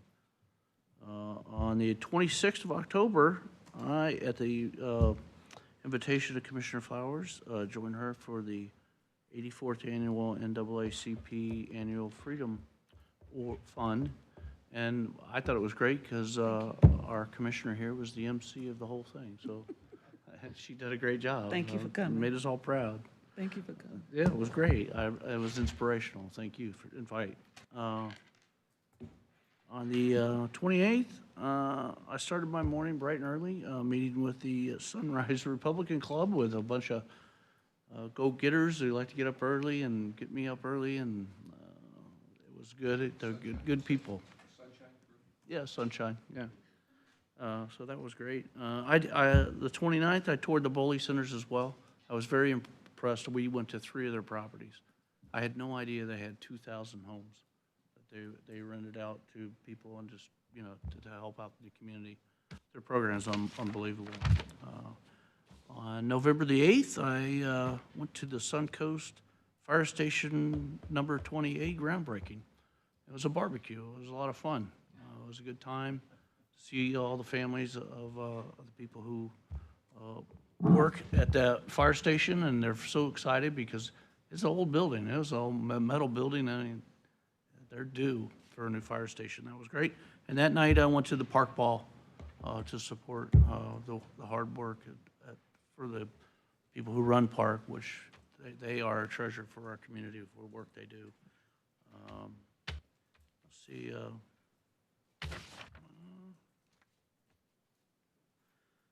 I had an opportunity to meet our Lieutenant Governor Jay Collins at an event at the Bel Air Country Club. He is a outstanding man who's given so much to his country in his years of military service. I was very impressed with the guy, so that made me happy to finally meet him. And then, of course, we attended the joint delegation.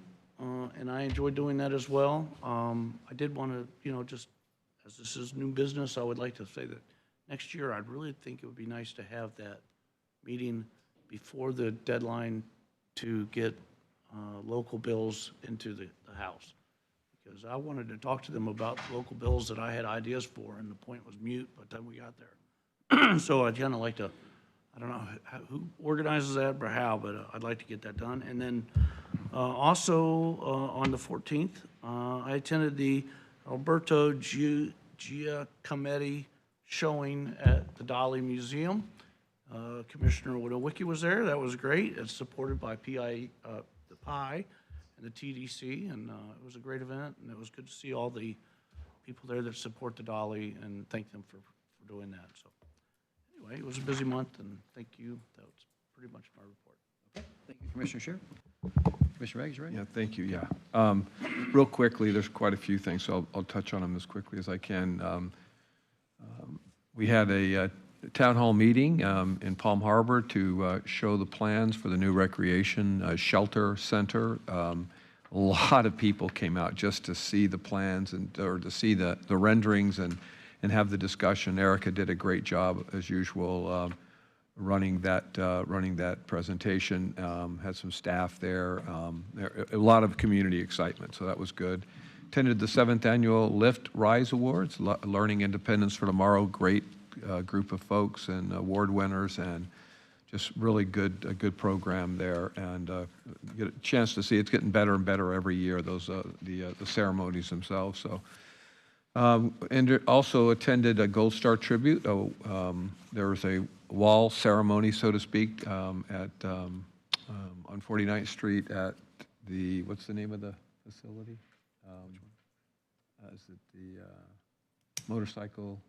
Oh, Birchbear. Yeah, thank you. Really great ceremony. A few of the families who lost children were there. Obviously, that was what the Gold Star tribute wall is for.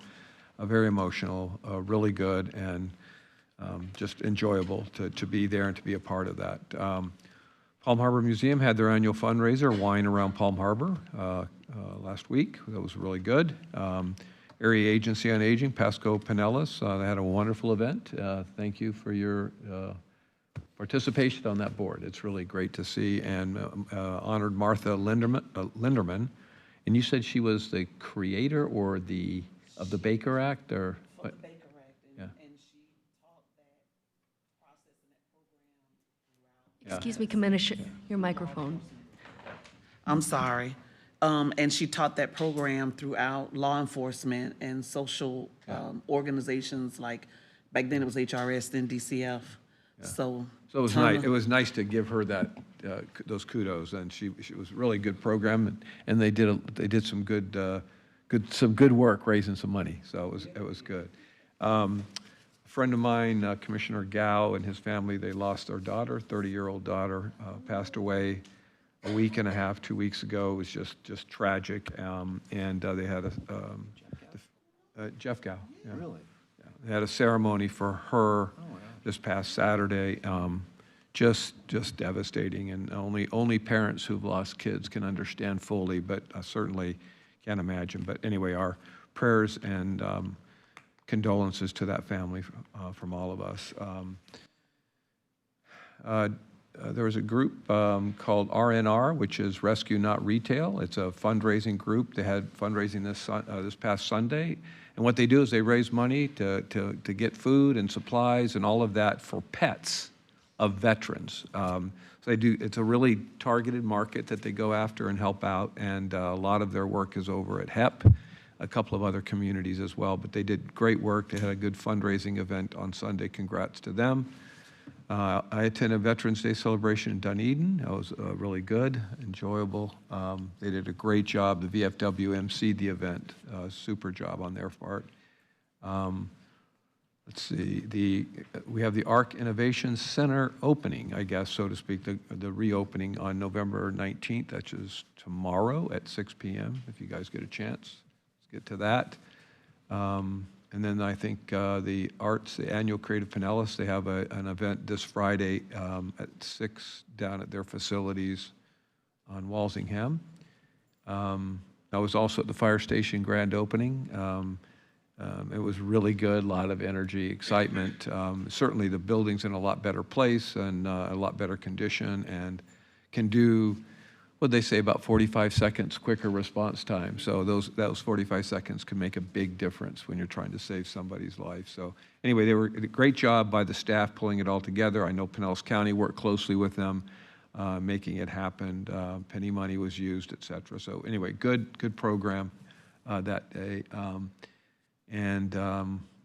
The delegation meeting was excellent. I agree with you. The more productive, the better. Next year, it will be, if we do it at the same time, they're going to be doing it a few months later because it's an off year as far as elections go. So we'll have more time, and it'll be better to do that.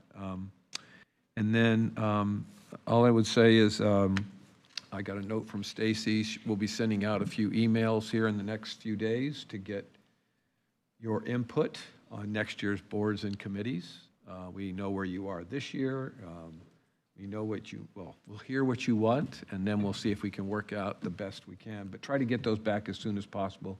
We want to have them for the next meeting for approval for next year. So whenever we get that out, try to get those back as quickly as possible. I don't know what else is coming your way, but obviously your responsiveness is helpful. I received an email today from Career Source because we'll be voting for chair, and as I shared in my thing, chair and vice chair. So my only question is, do you think you may, if we get it back to you, you think you'll have decisions by our next meeting, which is the 16th of December? I just wanted to get, because they were asking, do we know when Yes. we would Yeah. know that time frame? Yep. So, okay, all Yep, right. We'll have that one Thank included you. as well. Thank you. And then just obviously everybody's heart and soul and everything else is on Chris up in Gainesville, and the folks up there know what's going on, and I'm glad he's there. And he's got a battle ahead of him, and I know he's getting lots of thoughts and prayers from everybody, and we'll keep at it, and hopefully he'll be able to do his rehab up there, staying close to that, and we'll see. But anyway, our prayers continue for him. And then finally, just say, Feast, Dunedin Cares, Maddie Williams, Oldsmar Cares, and North County, each of them do incredible work for Thanksgiving time for residents in our community. And so just on behalf of all of us and to all of our residents, happy Thanksgiving, and whatever you can do to help somebody else that's maybe in need, contribute to any of those groups, be involved with any of those groups, deliver food with any of those groups, and at least you get a sense of what Thanksgiving is all about. So happy Thanksgiving to all of you around this table. Thank you. Thank you, Commissioner Eggers. And we do have one business item that we have to finish up. We punted item 45 to get, and it just occurred to me. So before I do my new business, why don't we see if we just get this one cleaned up? Thank you, Chair Scott. Thanks, Commissioners. Sorry I didn't have that answer at the time. So Commissioner Eggers, you're correct. The lease goes back to 2016. There was a base rent there. The pass-throughs are for several things, and that pass-throughs is another name for additional rent. And those things are fairly variable over time. So increases in operational expenses such as parking lot maintenance or lobby maintenance or things of that nature, as that increases over time, we get an allocated pro rata share of that. Taxes also change over time, and that would be another pass-through in addition to the base rent. Insurance as well. So those are the three pass-throughs. So in that first year, it's all included in the rent and then the increases in those areas. Some are controllable and some are not controllable. It's interesting that they say property taxes are not controllable on their part. So it's kind of funny. That and insurance, I guess. But anyway, thank you for checking in on that. I thought that's the way it was, and it makes it a lot more reasonable rental rate. So Sorry I didn't have that answer. that's okay. Appreciate it. Thanks for looking at that. Thanks, Blaine. Move approval. Well, we actually had a motion we did? already, Oh, so. Yeah, we have a first and a second. We can do a voice vote, if that works. Do voice vote? Okay. All in favor? Aye. Any opposed? Okay, passed unanimously. Thank you. Thanks, Blaine. All right, so I'll get to my new business now. I would like to thank the sheriff. He has returned about $3 million of unused funds from fiscal year '25 back to the general fund, so I want to thank him very much. Yeah, I thanked him personally, but I just wanted to publicly give him a big thank you for doing everything he can to keep our belts as tight as possible. So thank you, Bob.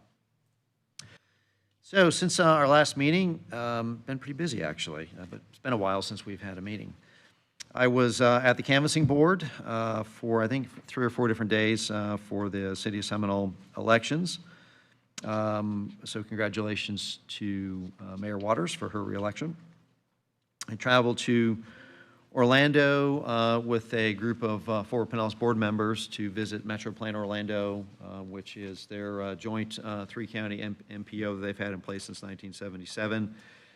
It was very good use of time, learned a lot about the structure of their organization, and their regional collaboration works very, very well. They have definitely figured out a way to do that as we look to see if it makes sense to merge our 3 MPOs. Attended the Faces of Domestic Violence Luncheon for Hope Villages of America and presented their CEO, Nick DeSegli, with our proclamation for Domestic Violence Awareness Month.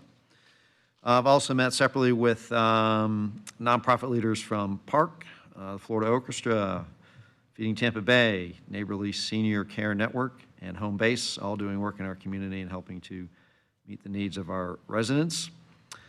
I attended, along with Commissioner Eggers, the Honoring, Remembering, and Healing opening ceremony of the Gold Star Tribute Wall at Burt's Barracuda Harley-Davidson. Was also with Commissioner Eggers at the Palm Harbor Museum fundraiser. Presented the National Animal Shelter Appreciation Week proclamation at Animal Services. That was very nice because that was just a big meeting of staff, and it was just really nice to recognize staff for all of the great work that they do in Animal Services. Let's see, happy 75th anniversary to the Bel Air Garden Club. I presented them with a proclamation for their event about 2 weeks ago. Many thanks to the Tampa Bay Chamber for inviting me to participate in the Public Policy Roundtable. That was about 10 days ago. It was chairs of the 3 county commissions.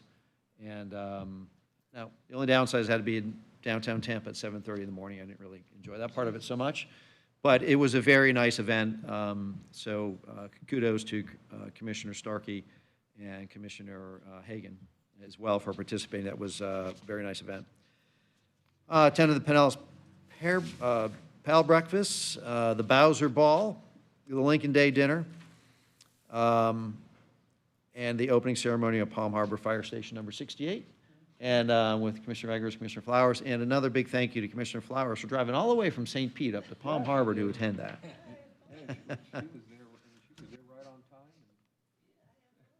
Yeah, that was very nice.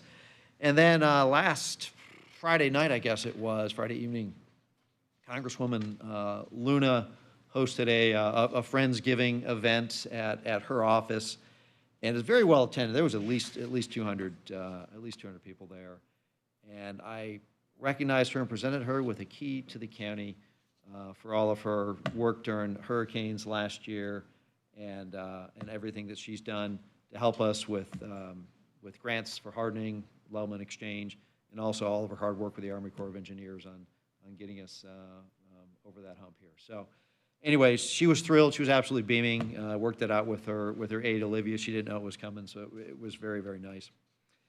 And then this morning, I had the great opportunity to do a fabulous photo shoot with Sissy. Here we are, right? All right. Sissy is a 10-year-old beautiful girl, and she needs to be adopted. She's been with, look at that picture. Isn't that a great shot? She's been in animal services since July. I don't know why this dog hasn't been adopted. I mean, that dog is just absolutely beautiful dog and very, very well behaved. So somebody needs to go and adopt Sissy. That's a right there. That is just a great shot. Yeah. Well, you know, so they go, well, how about sitting in that rocking chair? I'm like, you trying to send me a message? Anyways, but always fun to do those Canine Commissioner photo shoots. So somebody come and adopt Sissy. And that concludes my report. So unless there's anything else for the good of the order, then we are adjourned until 6 p.m. All right. See you all then.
Good evening, everybody.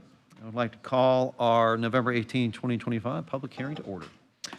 First order of business, could I have a motion to allow Commissioner Peters to participate remotely? Motion by Commissioner Nowicki, second by Commissioner Scheer. All in favor? Any opposed? Okay, motion carries. Welcome, Commissioner Peters. Nice to Thank see you. you. I appreciate it.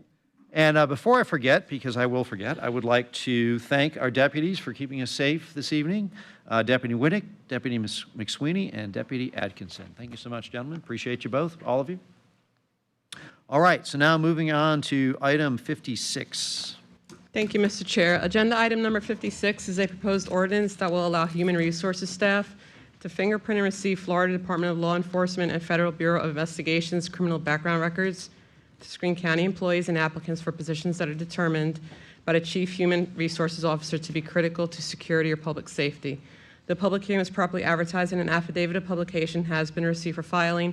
No correspondence has been received by the clerk, and the matter is properly before the board to be heard. Okay, thank you. All right, do we have any comments, thoughts, discussions, questions? Okay, motion by Commissioner Nowicki. Second by Commissioner Eggers. Any further discussion? Hearing none, if we could open up the voting, please. I'm a yes. Thank you, Commissioner Peters. And Commissioner Flowers is a yes as well. Okay, passed unanimously. Thank you. Item number 57.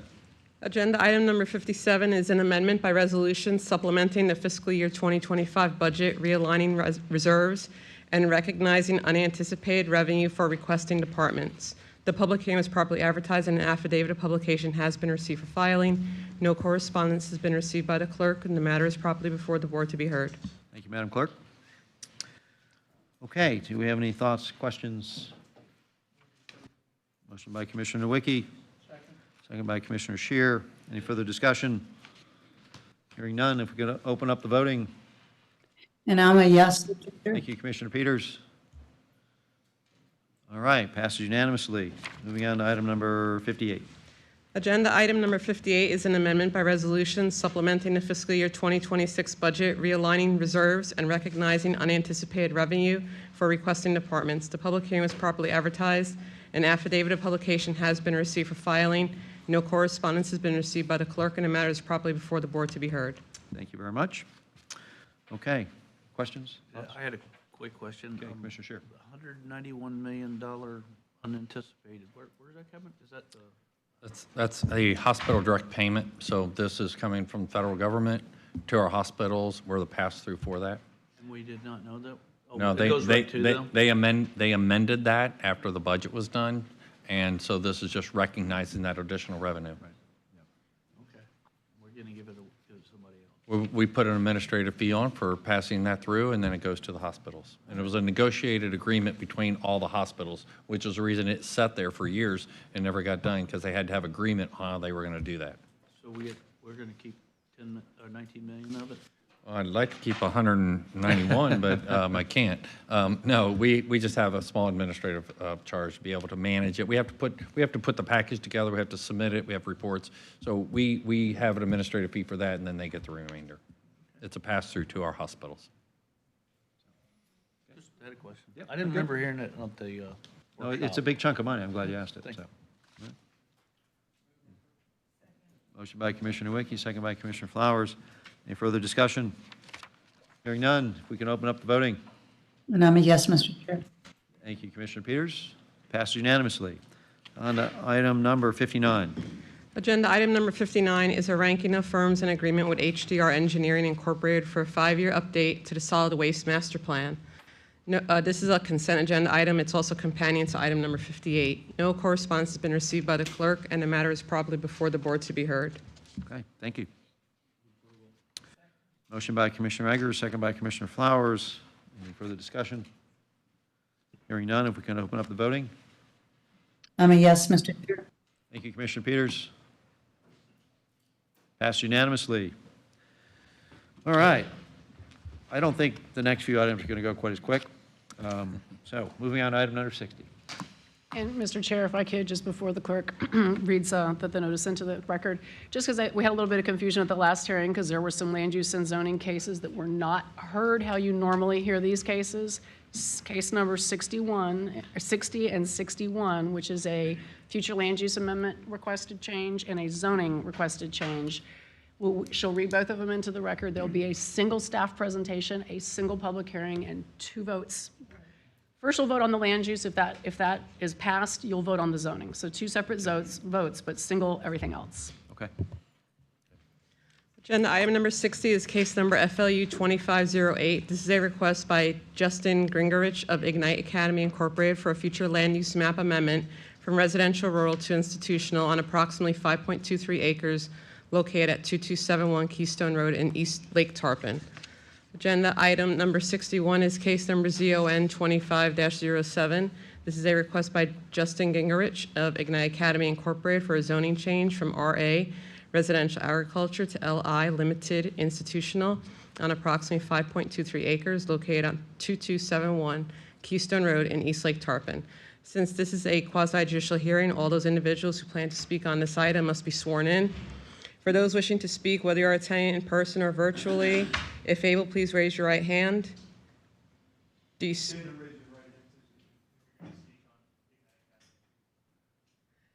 swear or affirm testimony you're about to give is the truth, the whole truth, and nothing but the truth? Signify by saying, I do. The public hearing was properly advertised. An affidavit of publication has been received for both items. 56 letters in opposition and 6 emails in opposition have been received by the clerk, and the matter is properly before the board to be heard. Thank you.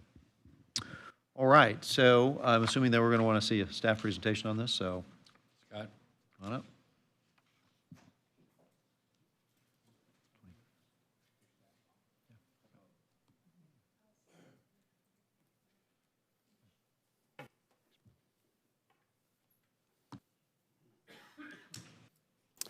Thank you, Good evening. Mr. Chairman. Good evening. How you doing? Ladies and gentlemen of the Board of County Commissioners. I'm Scott Swearingen. I'm the Long Range Planning Manager for Pinellas County. It's a pleasure to be before you this evening, and I appreciate your time. So with that, let me jump right into these 2 cases combined in one presentation. The subject property is approximately 5.23 acres. It's located at 2271 Keystone Road in East Lake Tarpon. The future land use map amendment request is a change of land use from residential rural to institutional, and the companion zoning atlas amendment case is to change the zoning atlas from residential agriculture to limited institutional. And the applicant has expressed the desire to build a private school, kindergarten through 8th grade. The subject property outlined in red, you can see that's Keystone, just on the south end of the property, and you can make out the northern part of Lake Tarpon. You can see somewhat the character of the area, mostly rural, some rural residential, mostly to the east and the northeast, and then vacant lands to agricultural lands to the west and northwest. There's more of a mix of residential type of dwelling units and a little bit of non-residential as well that you could see that's kind of along Lake Tarpon, just in the south side of Keystone. And just an oblique aerial to give you a little bit more perspective, the property outlined in blue, you can get a sense of kind of the character from that oblique aerial there. That's sort of looking to the northwest along Keystone. The future land use map on the left is a current future land use, which is the residential rural.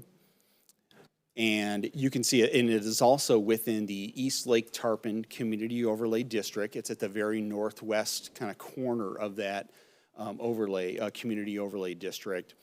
The city of Tarpon Springs is in the area in white, mostly to the north and to the west. The land use in the city is designated as very low residential. And you can get a sense of the land use character around it from the north to the east. Pretty much the same type of land use. To the south, you get it's more of a mixed bag of a residential and non-residential along the shore of Lake Tarpon. And with the zoning, kind of a similar situation. The residential agriculture is the zoning, and that's predominantly to the east of the property, and then a little bit more of a mix to the south, excuse me, across Keystone along the shore of Lake Tarpon. You can see the change that would be on the right, on the map on your right, which would be to limited institutional. Some site photos. This is looking at the property. If you're along Keystone Road, this is kind of looking at the frontage of the property. You can see the current access drive onto the property. So you're looking to the north at the subject property directly. And this is looking, facing to the southeast along Keystone Road. So this is the approach as you're moving toward East Lake Road. And then in the opposite direction, moving toward Tarpon Springs, toward US 19, looking westward along Keystone Road. And that current residential rural flume category allows primarily residential agricultural uses, and it also in certain circumstances, under certain conditions, allows institutional, transportation utility, ancillary, non-residential, recreation, open space. And let me pause there for a moment to explain, this kind of gets to kind of the gist of the request. Residential rural actually also permits educational facilities, such as K through 8 schools. However, there is an acreage limitation upon that. So no more than 5 acres. If a property is larger than 5 acres, then they are not permitted that type of institutional use. Thus is the request. The subject property, again, is 5.23 acres in size, so they do not fit within that 5-acre threshold to be permitted that K through 8 school. Thus, which is why, the gist of kind of the land use part of the request. Otherwise, they would be permitted that by the land use. And verbatim in our comprehensive plan, these uses, this area is generally appropriate in areas where use and development characteristics are rural in nature, and in areas where environmental features are linked to the protection of natural resources, such as aquifer recharge areas, groundwater resources, 100-year floodplain, 2 dwelling units per acre, another way of framing that, 0.5 residential units per acre. So, I'm sorry, 1 dwelling unit per 2 acres would be the density that's permitted under that land use category, and a 0.3 floor area ratio for non-residential uses. That's the current land use category. And the proposal is a change to institutional, which, as you'd expect, allows most, the gamut of most institutional uses. So schools, medical, community civic, daycare, public services, those kinds of things, as well as residential and recreation open space uses. And per our comprehensive plan, this category is primarily suited to those locations where educational, health, public safety, those types of uses are required to serve the community. 12.5 residential units per acre as what is permitted under the institutional category, and a 0.65 floor area ratio for non-residential uses is also permitted. Moving to the companion land use case, the current residential agricultural category, large lot residential dwelling units primarily in agricultural activities. There is a minimum 2-acre lot size under the RA zoning category that's in place now. And then educational uses to note, so educational uses including public and private schools, they are permitted in the RA zoning category, but as a type 2 use. However, again, they're not permitted in the residential rural when you have more than 5 acres. So permitted by zoning as a type 2 use through that type 2 use process, but the land use kind of dictates, it's the be-all end-all of what uses are permitted. And then the proposal that goes along with the land use will be a change to institutional limited. And that allows, again, kind of a range of educational, public, semi-public uses, including private schools, which is what the applicant has expressly desired as their use for the property. And the purpose of the zoning category, designate, develop, and accommodate public uses that serve the needs and interests of the surrounding community. Maximum building height of 50 feet is also included in the zoning. Some additional information. This property is located, as I showed you on a future land use map, it's kind of at that northwest corner of the East Lake Tarpon Community Overlay District, which is in our comprehensive plan, and it's mapped on our future land use map. And what that does, that district includes objectives and policies that really aim to balance a predominantly residential community with limited limited non-residential natural areas, recreational areas to support that, but in a limited manner. And then this is also, it's along Keystone Road, and this part along Keystone Road is a scenic non-commercial corridor with a rural open space sub-designation. So scenic non-commercial corridor, rural open space is the frontage road. It's the be-all, end-all access to the property. It's the only access to the property that's there. That's on the county, that's in the countywide rules, and it's also on the countywide plan map. And so that has tied to it, so properties that are fronting that scenic non-commercial corridor designation, there are restrictions for certain types of development along these kinds of corridors. And it's upon the applicant to demonstrate that they can meet, some of the intent of having that type of designation. So it's a rural open space designation. So they have to show how they meet that. This falls under, this would require, if approved, a countywide plan, a countywide map amendment. So if this were approved, the applicant would go into the countywide plan process to amend the countywide map in order to make the countywide map, concurrent with our future land use map. So, and they would have to show that they meet these requirements along with the land use requirements as well. This commonly happens for future land use and map amendments. And finally, so looking at potential traffic impacts. So this is a change from residential rural, which generally is about 1 unit per 2 acres, to institutional, and looking at this as an educational use from a future land use perspective, from that 20,000-foot level, if you will. The change in land use could generate up to an additional 570 vehicular trips per day is what we calculated. And if you look at Keystone Road specifically, the segment of Keystone Road, in the PM peak hour of traffic, it operates at about 54% vehicle to capacity ratio. So in other words, it's about 54% of capacity in this segment during the PM peak hour. Traffic would obviously be looked at in greater detail, and perhaps traffic mitigation needs would be looked at during site plan review.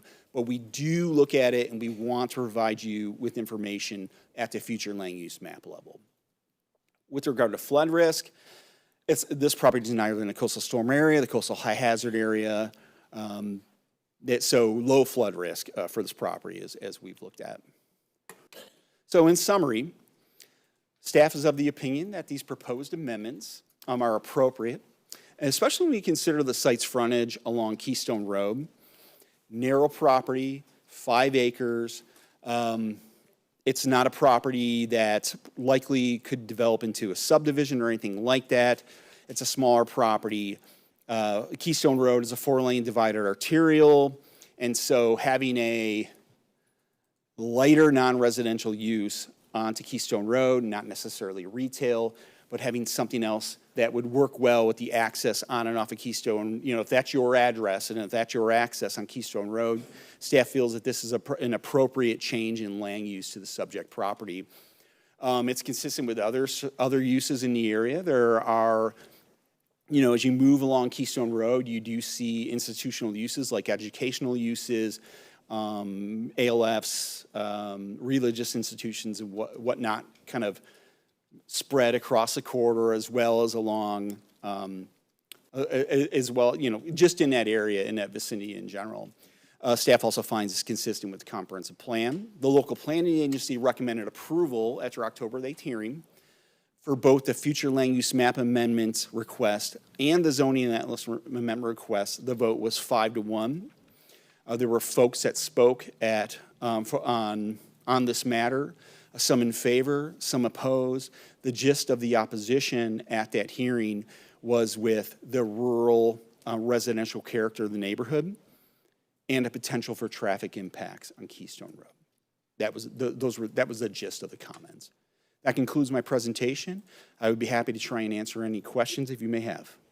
Thank you very much. Thank you, Mr. Chair. So even with the increased number of trips per day, I think you said about 550, I think it said it only took it up to a service level of C. The service level is currently C, and based on the additional trips on this segment of Keystone Road, the service level would remain Remain. at C. Yes, ma'am. Okay.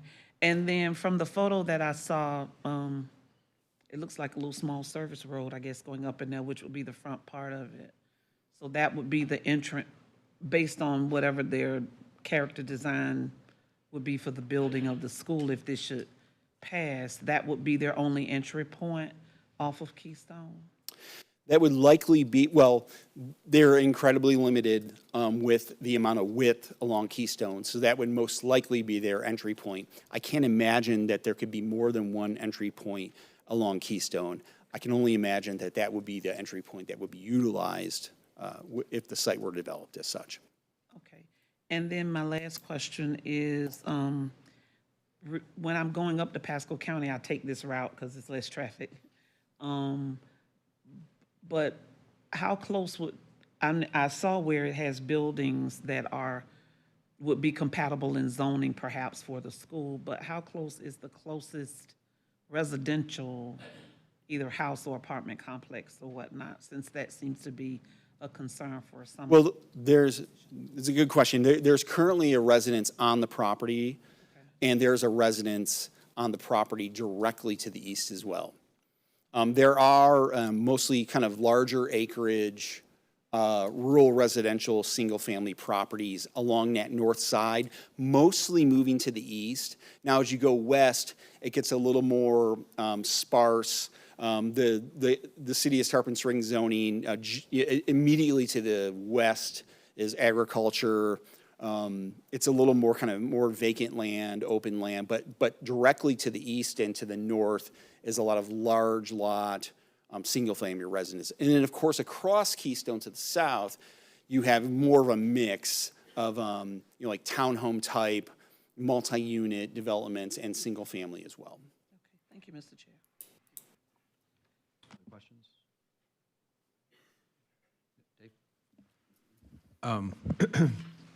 Yeah, thank you for the presentation. So I'm just trying to get perspective here. So if 0.23 acres, and that's about 4% of the property, were deeded away, just like, and it became 5 acres, what process of approval would they have to go through? Another good question. So if the property were 5 acres or less, I would not see a reason for the applicant to pursue a land use amendment for the property. They would already, from a future land use perspective, by the comprehensive plan, they will be allowed to build a school as what they've expressed that they would like to build. There would be no land use amendment necessary to that regard. About the zoning?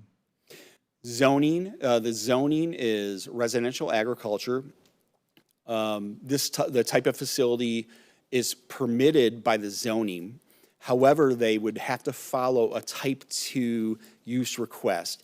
And that type 2 use request would require the applicant to go before the Board of Adjustment and Appeals to make that request, to show that this was fitting and that they could accommodate this property and the surroundings to that regard.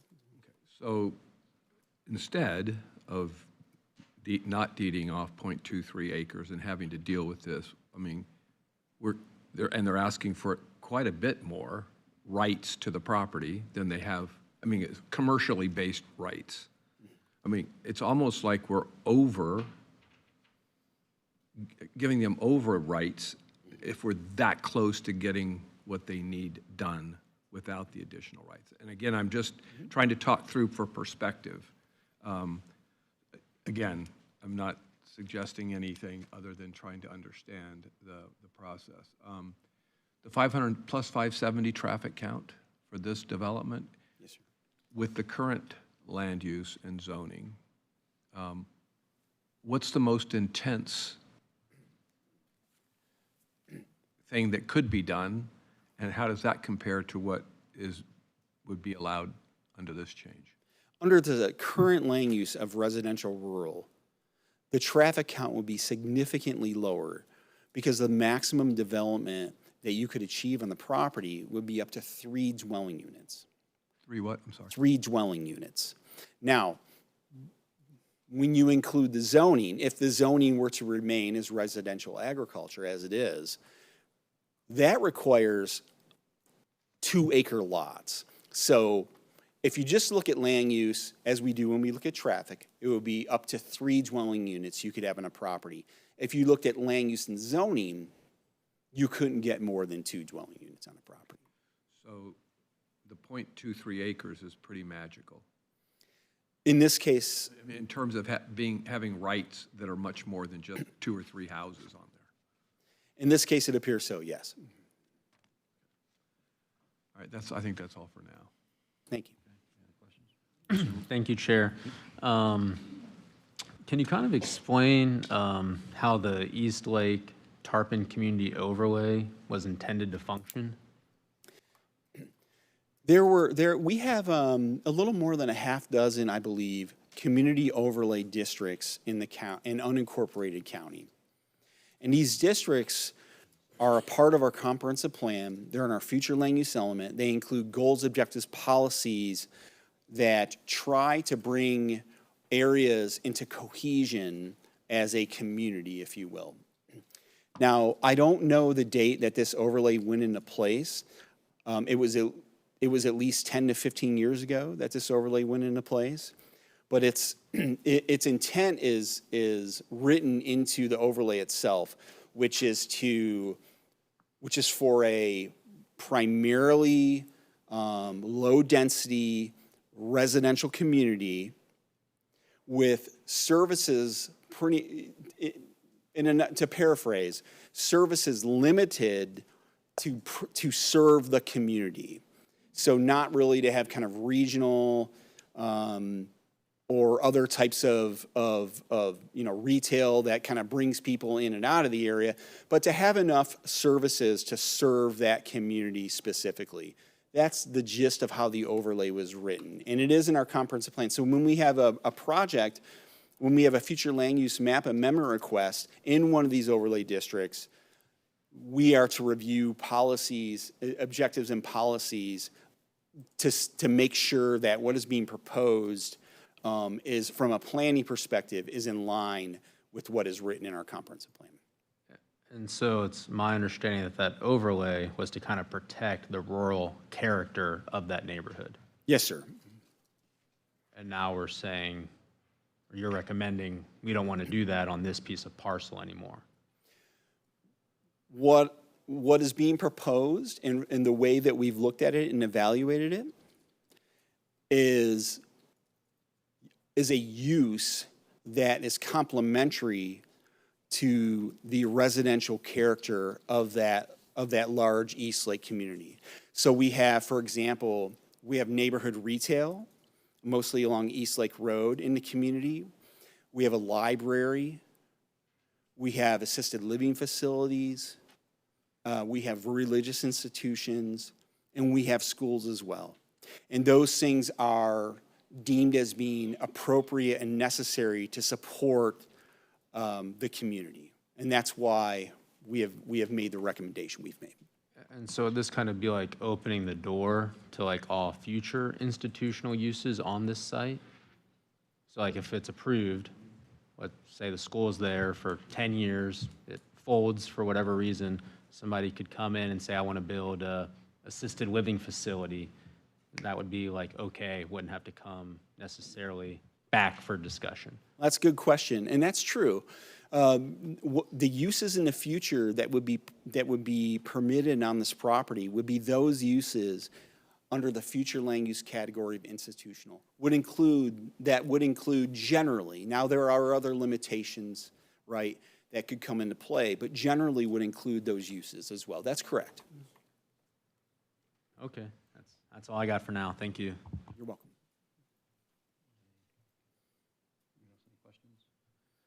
I have a quick question. So just looking at the at access to this site, it appears that the only access, direct access, would be if you're traveling westbound on Keystone Road. If you're traveling eastbound, you'd have to go down and make a U-turn to get into the site. Is that correct? That's correct. Because of the divided nature of the roadway and where those turnabouts are, the access would most likely, almost entirely likely, be a right-in, right-out access to the property. So if you were moving eastbound on Keystone and wanted to turn onto the subject property, you would have to pass and make that turnaround.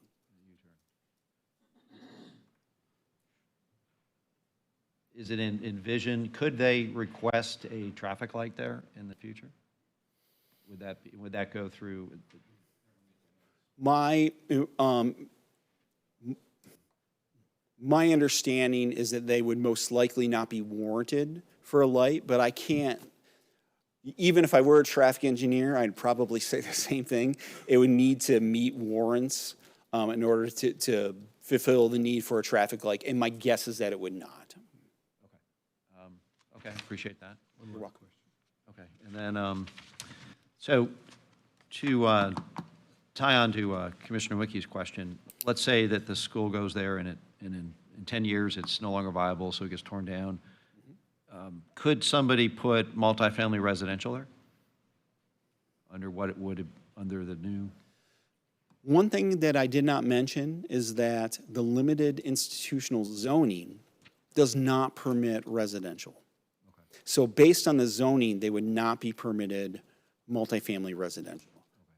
They would need a zoning amendment to a multi-residential category in order to achieve that. So they wouldn't automatically be able to do a lot of density right there? Absolutely not.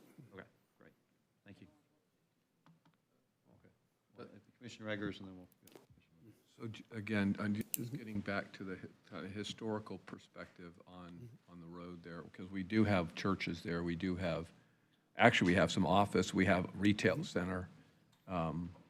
Were all of those originally land used and zoned more restrictive, and those have all gone through the same process that we're going through tonight? Or is it just dependent, again, on the size of the properties? And how did that corridor develop commercially, I guess is really what, because we do have churches on both sides. We have restaurants on one side, and we have a lot of that already in the corridor.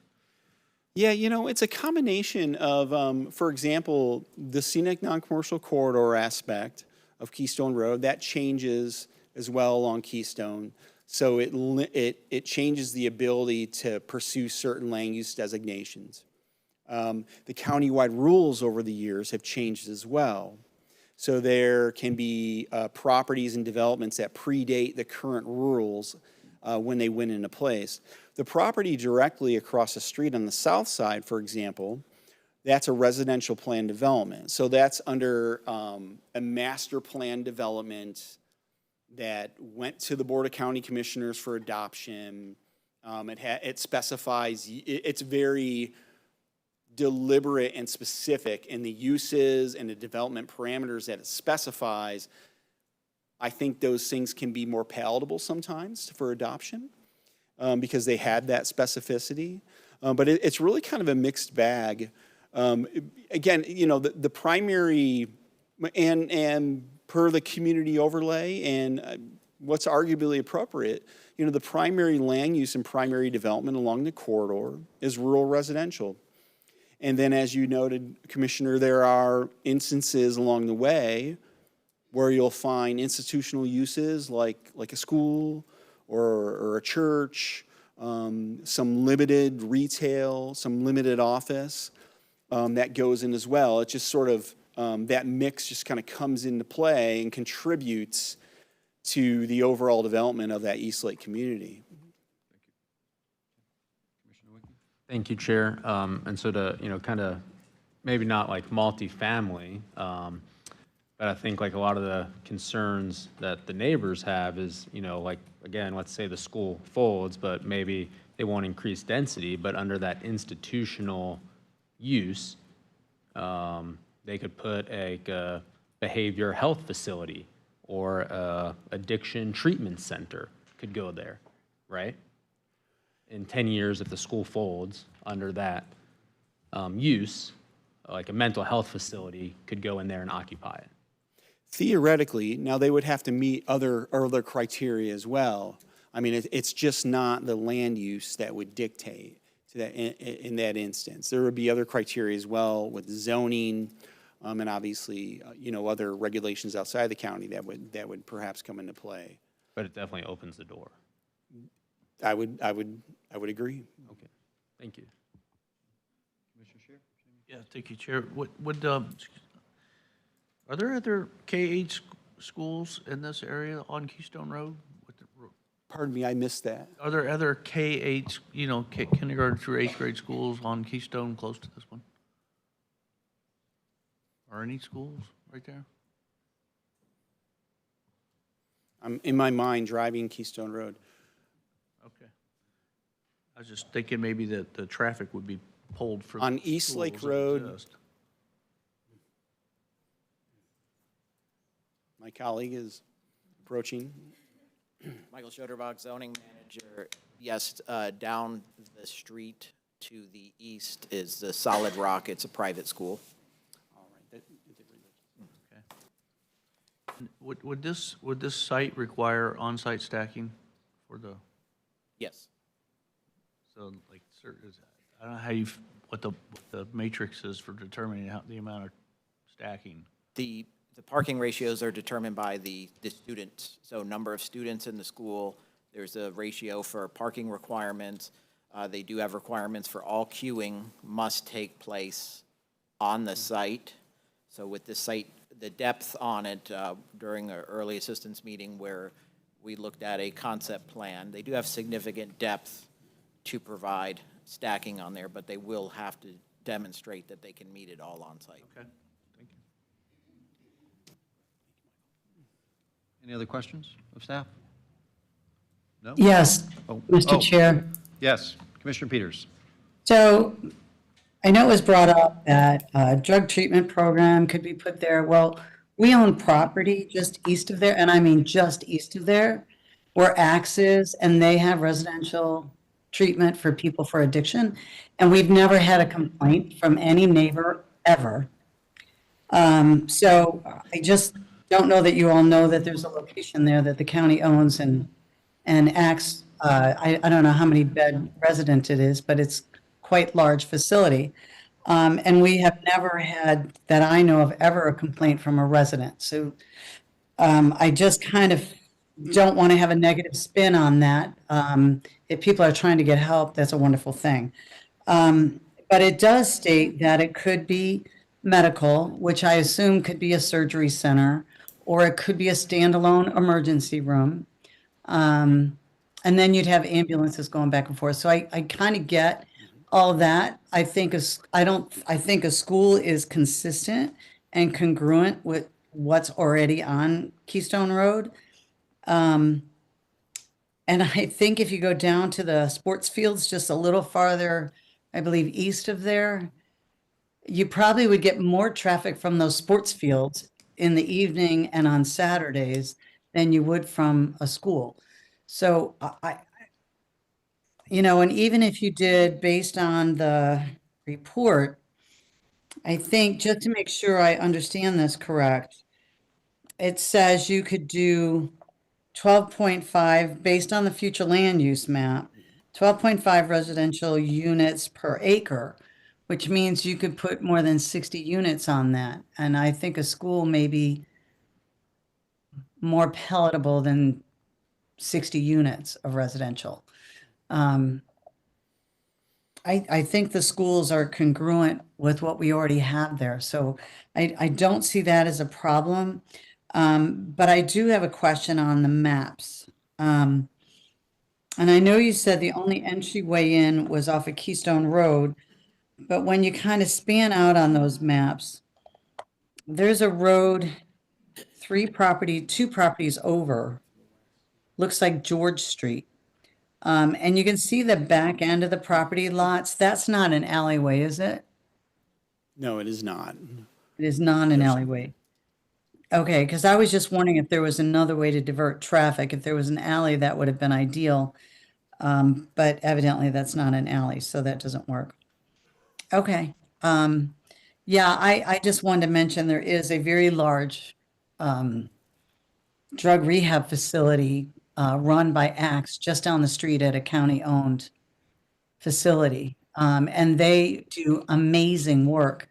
And people are able to get their lives back in order and you know, get back with their families and have a job and be productive citizens. So just wanted to bring that up. If my colleagues have never been there to see it, it's worth a tour. Thank you. Thank you, Commissioner. And since you brought up the Addiction Treatment Center and other uses that can be kind of unique or more intense, most of those per the zoning, for zoning that they would be permitted to use would require a type 2 process. So an addiction treatment center, for example, it would require a public hearing before the Board of Adjustment and Appeals to go through that process. It wouldn't be, I mean, it wouldn't be by right, come in, file site plan, stamped, approved. It would have to go through that public hearing process as well. Okay, so you say that, but when I'm looking at the future land use, so anything on that future land use map that you've identified, is that the case? So if it were a standalone ER, where ambulances would go back and forth, would that be the same thing? That's not That's medical. Medical could be a hospital. Medical could be a standalone ER. Medical could be a surgery center. You listed, in one of these zoning, you listed, one of them, you listed daycare and oh, I'm not finding it right now. But right, am I incorrect, right? They could, I mean, it allows for that, so I'm not so opposed to it. It allows for medical, allows for daycare, and I'm not sure what daycare means, if that means elderly daycare or young children daycare or assisted living or anything like that. And if you can have 12.5 residential units based on the future land use, I'm thinking a school's not as intrusive.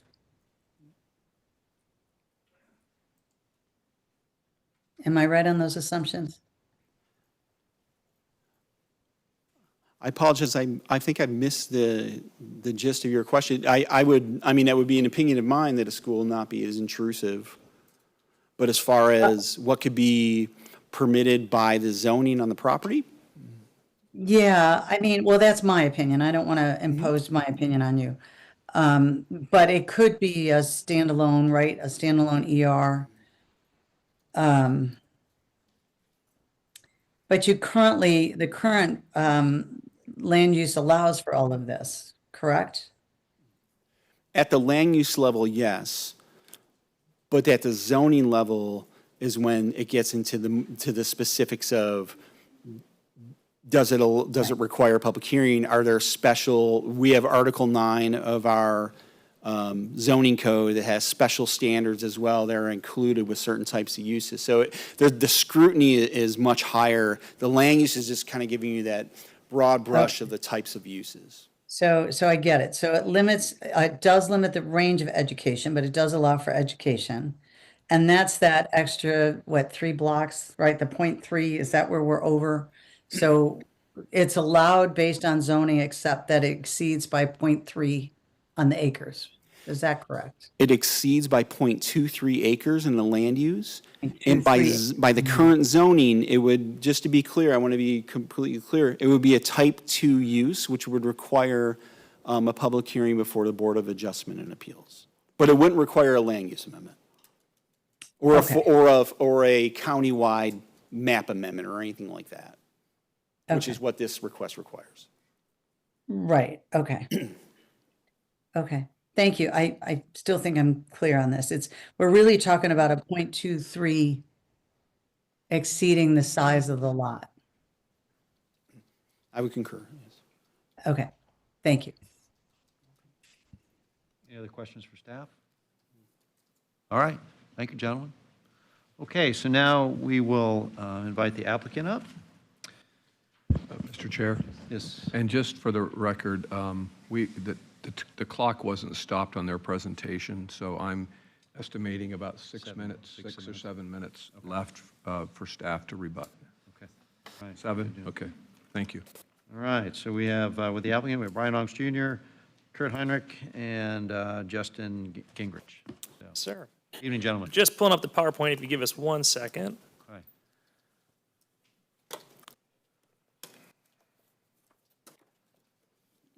Perfect. All right. Mr. Chair, Commissioners, Brian Unks, 625 Court Street, Clearwater, here on behalf of the applicant, Ignite Academy. Ignite Academy is a K-8 Christian private school which is in existence. It currently operates in the area about 2 miles from the site at the Radiant Church, which is located at 1350 East Lake Road. The Radiant Church is merging with another church, and they have elected not to renew the lease for Ignite Academy.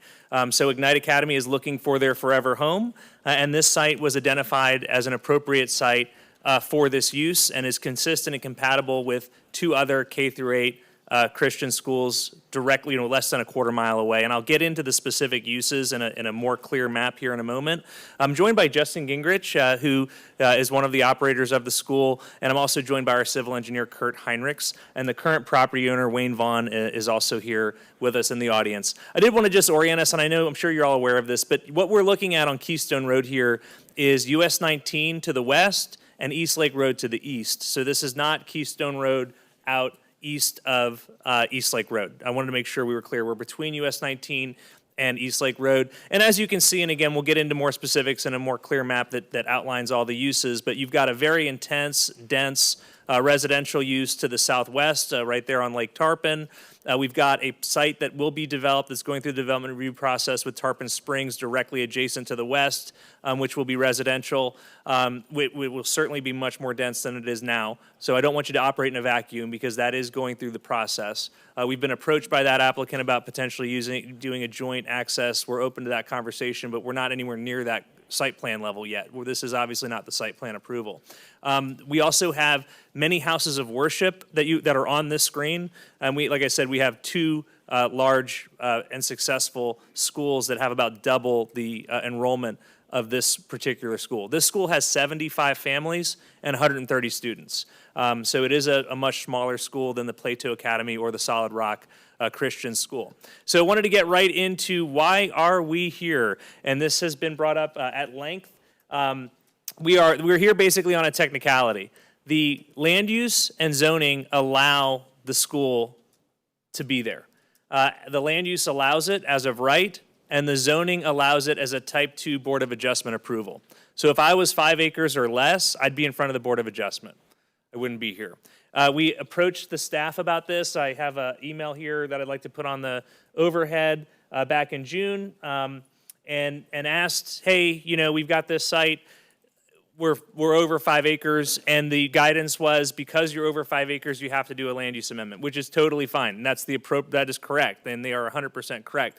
One of the reasons for that is you don't want to have a bunch of conditional uses on larger properties. If it's a property that is going to be institutional, the public policy perspective of a comp plan is we want to describe the property for what it's actually being used for. So that's why they restrict those conditional uses, because if the site is actually going to be more of an institutional site, they want it to be appropriately indicated on the land use map. Having said that, I've talked to Mr. Swearingen last week. We are perfectly open to a development agreement to limit the site to the school.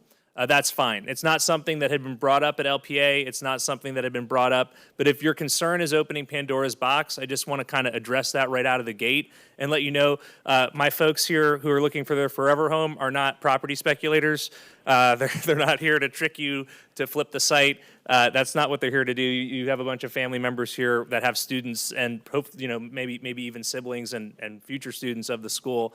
And so we're open to that. This isn't the final approval on the land use amendment. As you know, some of you sit on Forward Pinellas. So what would happen if this was approved tonight, the county would then apply to Forward Pinellas for the countywide map amendment, and then we would go to a Forward Pinellas hearing.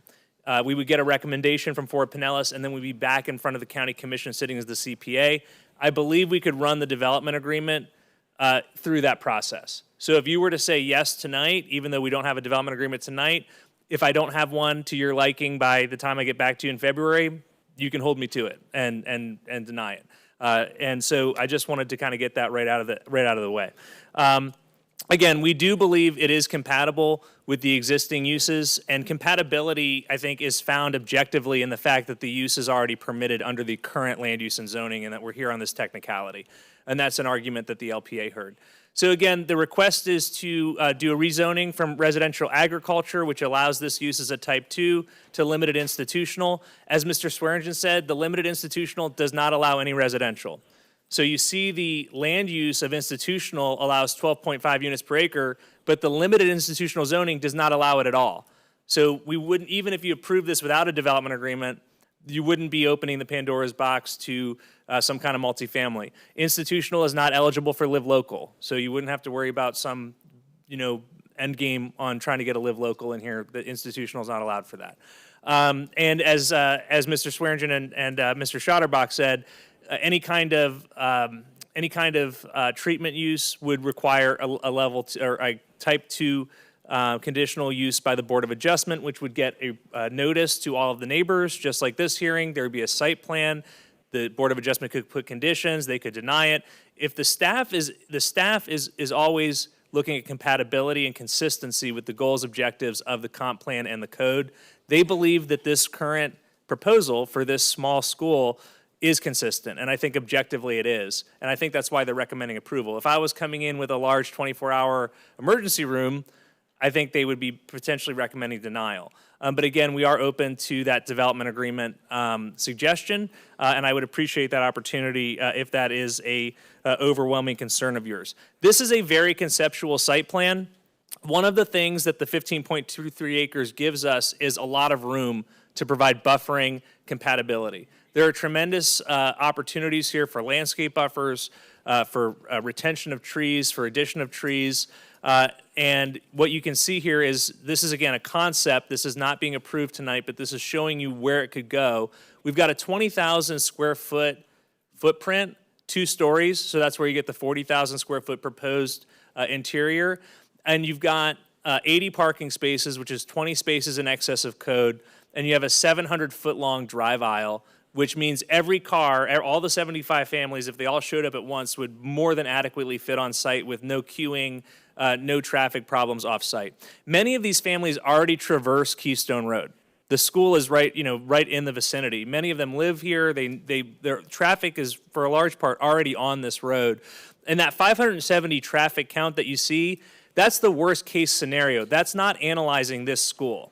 That's not analyzing this use. And objectively, at the site plan level, a traffic study would be required, and I guarantee you that would probably be less than half of that in terms of the actual trips generated by this school. There are no athletic teams at this school. There's not going to be any travel sports here. There's no stadium proposed. This is a straightforward 8:20 to 8:45 drop-off, 3:20 to 3:45 pickup. They're in and out at 8 a.m. and 4 p.m. every day. This isn't going to be one of those uses where there's a lot of noise, especially in the evening. There's not going to be large events here. This is a school. I'm going to ask Mr. Heinrichs to give you a little more feedback on his conceptual design and maybe address some of the concerns I haven't addressed yet. Kurt Heinrichs, 3077 Duxbury Court, Clearwater. As you can see on the site, it's a very deep site, over 1,000 foot long. We have a large setback from the building, approximately 500 feet from Keystone Road. We have a large driveway which would allow up to 80 cars to stack up, which would far exceed what code would require and what we would need for if every parent was stacked up waiting for their child. Code is going to require a 6-foot fence along the east side. That would be the top of the drawing that would buffer us, our cars and the school from the next door neighbors, which I think possibly they might be speaking tonight. We would have to buffer the parking lot as well as we'd have to buffer along Keystone Road to meet code. Also, our recreation area would have to be buffered as well. As Brian said, we're going to be required to have a traffic study, so that will show us what we need to do for that, as well as there were some concerns about the trail. We're going to be crossing the trail at our driveway.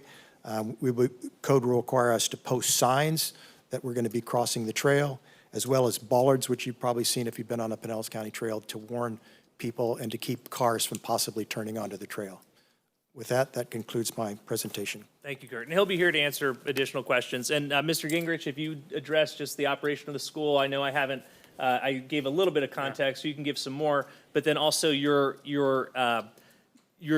desire for this to be your forever home site and not some speculative real estate investment. Hi, my name's Justin Gingrich. I'm one of the school administrators there. I'm also a parent at the school. I'm also a resident of the area. I live probably a mile from this site approximately. So our school, we started 8 years ago. We're a K through 8 school. It's our first year K through 8. We're stopping there. We have 133 kids. He told us kind of our hours of operations. Parents start lining up 8 o'clock. Pickup is done by 3:30. A few kids stay for aftercare till like 4:35, and then we're done. Our doors are closed for the day. I think one of the things that's been talked about here is kind of serving the area. I feel like our school is a service to our community. Families are looking for quality education, and we want to provide that for the Tarpon Springs area. We've been in the Tarpon Springs area for 4 years now. We've been renting from a church, and so we're already a couple miles down the road. A lot of our families come across Keystone already, and so there's going to be no additional traffic from them. But yeah, we serve a lot of families in that Tarpon Springs, East Lake area already, and so we want this to be a service for our community. Thank you, Justin. And again, Justin's here to answer any questions as well. So as we wrap up here, I promised you that I would show you a better aerial, a better map of the immediately surrounding uses. We discussed the property to the west that's being redeveloped for residential through the city of Tarpon Springs. That is not in unincorporated Pinellas County. Directly behind us is an equestrian ranch, which is a commercial agricultural use. We have Augustine Construction Yard. So there's a construction yard, you know, just a couple parcels over to the east. To the east of that is an Orthodox church, which is a very large site, very similar site, and you can see that they're basically right up on the road. That's an institutional use. Next to that, directly adjacent to the Orthodox church, is a mosque, and directly adjacent to the mosque is a commercial center with a title agency. I think there's a dentist's office in there. So there is a very, very mix of community, neighborhood, compatible uses directly in this area. And then further to the east, we have the Solid Rock Community School and the Plato Academy West Coast World Church. And if I could go back to the overhead, I wanted to just give you an idea of those uses as they exist.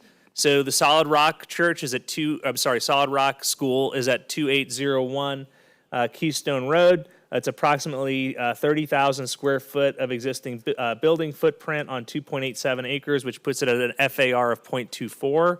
The Plato Academy, they have over 300 students, an A school, very successful school. That's at 2795 Keystone Road, approximately 53,000 square feet of building space on 5.9 acres, and their FAR is about 0.205.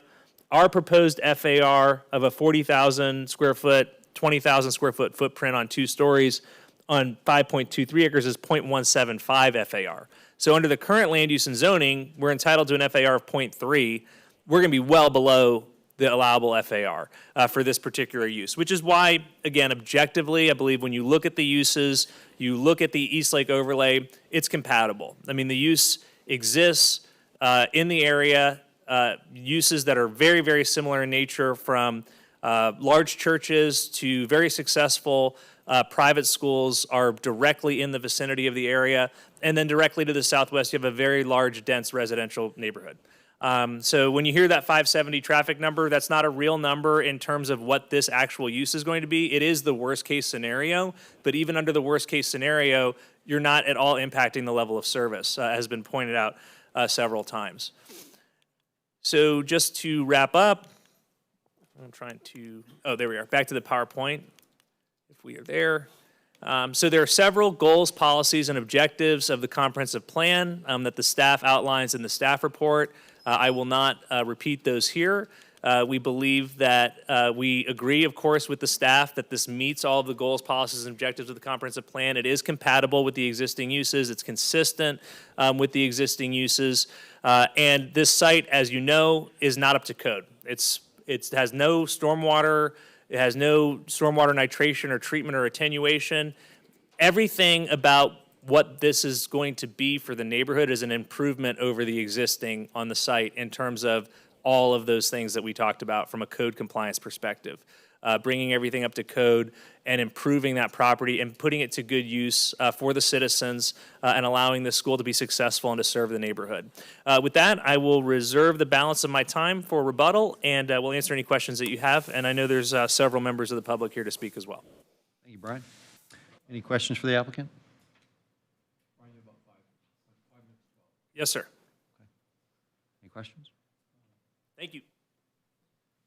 Did you have a question? You good right now? Okay. All right. Thank you. We will go to public comment then. So first we'll go with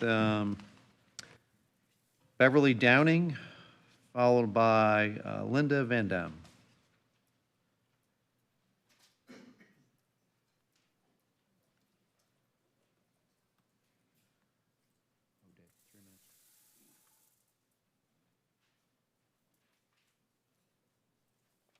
Good evening. Hi, I'm Beverly Downing from 1131 East Lake Drive in Tarpon Springs, fairly near this facility that they've applied for the change in a residential area. Our family has had this property since the 80s. We like the space at 2.8 acres and love the wildlife, the scenery, being outside, and the nature of living here in Florida. Pinellas Trail is a great asset to provide safety for citizens to walk and ride bikes on. It parallels with Keystone Road that is 4 lanes for the huge amount of traffic we've had with many developments and increased population. The zoning change that has been applied for to allow Ignite Academy to be in the middle of a residential area is simply going to add a tremendous amount of car traffic at rush hour, both morning and afternoon, and will cause backups on Keystone Road and mixing with the Pinellas Trail pedestrians. As parents are trying to manipulate through the maze with their children, each car will cross the Pinellas Trail 4 times a day for drop-off and pickup. It's difficult to see car and trail traffic when getting back onto Keystone Road as that driveway drops down. I've lived in Pinellas County since 1953 and personally witnessed several accidents with serious injuries and fatalities. They were at intersections with stop signs or red lights on the trail.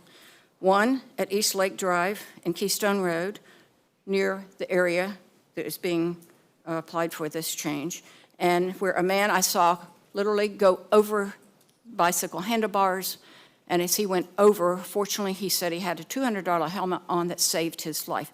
But I saw the skin peel completely off his face. He did live and survive. But that was at a stop sign where this area does not have, where the academy is supposed to be. And he did it because a car quickly turned in front of him, and in order to prevent hitting the car, he hit his brakes and flew off the bike, and the car just barely missed him. Another fatality I witnessed at Alternate 19 and Klosterman Road on the trail. There's a red light there. It's extremely busy time in rush hour traffic. A truck had stopped. A bicyclist had stopped. The light changed for pedestrians to cross on the trail. The man on the bike started out. The truck came around the corner, barely bumped him on his hip. The bike fell over. His head cracked and bled out and died immediately. It was a horrible experience that I had. After starting to proceed on that Klosterman Trail, this bicyclist, and got hit, a car behind the truck did not see it, decided they were going to run around and get the Beverly, your 3 minutes is up. 3 minutes is up? Yes. No, that wasn't 3 minutes. Anyway, the traffic congestion is going to cause a lot of problems, and with fatalities I've already witnessed. I don't wish to see that or anybody else. Linda Van Dam, next.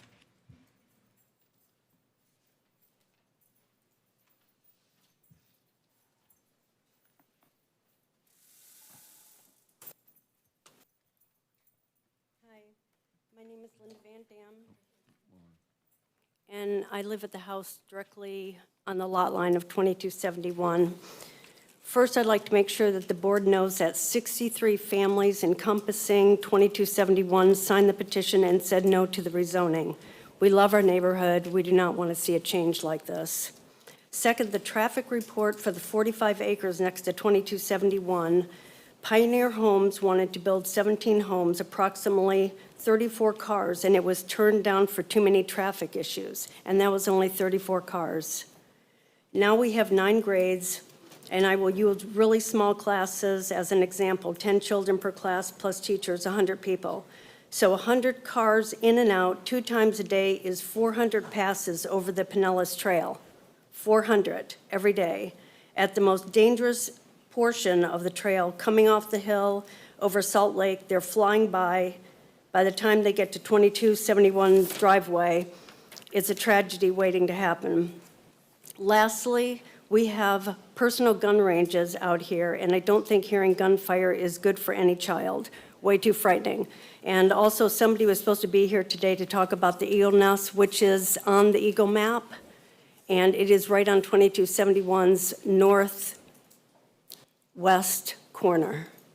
There's a mating pair that's there, and it's mating season. So thank you very much, and please vote this down.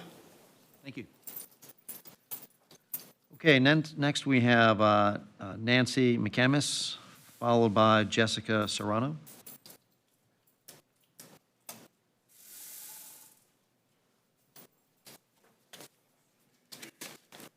Good evening.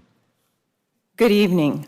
My name is Nancy McCamus. My address is 2373 Keystone Road, adjacent to 2271 Keystone Road. My husband and I have owned the property for over 40 years. We've raised our family there. I taught for 30 years in both Pinellas and Pasco County, from elementary to high school. I'm aware of the proposed school and understand that this is one of the conditional uses or variances done on the residential agriculture property. We've seen a lot of changes out there, and we understand change happens, try to better the community. Between East Lake Road and US 19, there is a mix of residential and institutional, encompassing commercial, churches, and schools. It's been like that all along, way before they widened the road. It's about 50-50, so I'm not surprised that this is a proposed site for a school. We need more schools. We need more choices for our families in Pinellas County and Pasco County. Our family, are in support of this school project.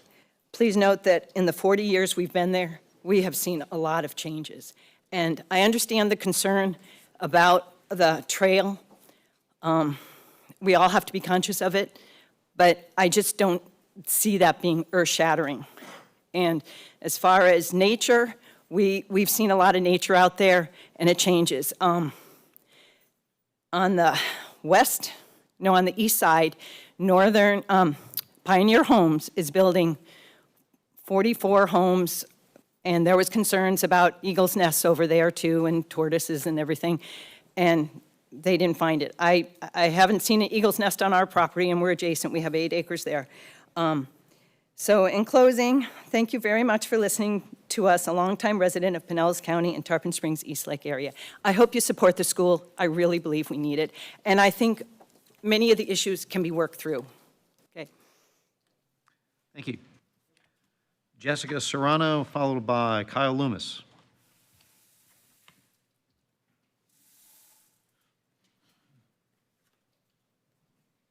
Good evening, everyone. Thank you for your time this evening. My name is Jessica Serrano. I'm born and raised in Florida in Pinellas County. I'm a proud graduate of Pinellas County Schools. I graduated from East Lake High and have lived in the East Lake corridor for several years now. I am also less than 2 miles away from the proposed location, so I am a neighbor and a resident of this area. But most importantly, I am the proud co-founder of Ignite Academy and a teacher there as well. What I love about our school is that we are a neighborhood school that was created for the community and to serve children. We are intentionally small because we believe every child should be seen and every family should be known. One of my proudest moments during the day is our car line. We are proud to say that it takes literally 10 minutes to get all learners into school. I have a walkie-talkie along with our other administrators, and I know every car by heart, all 73. So as our families pull into the school, I announce their names based on their car, and then they exit. So it is truly a unique school. When I hear the word institution, that actually isn't a word that I would use to describe our school. We have one class per grade level. One teacher per grade level, currently 133 kids, and that is how we would like to keep it, a school where every kid, again, is seen. We love the East Lake area. Again, I grew up in this area, and part of it is the nature and the way that our kids cannot be in a plaza or a parking lot, but have the opportunity to be in a beautiful space where there are trees, there's animals, where they can play, where they can really learn to appreciate God's creation. We're also a school that is here to serve the people in our community, our neighbors. It's a place where our kids want to return the love that they have, and really a respectful place to raise our kids. So I'm thankful to be here, and thank you for your consideration tonight. Thank you. Kyle Loomis?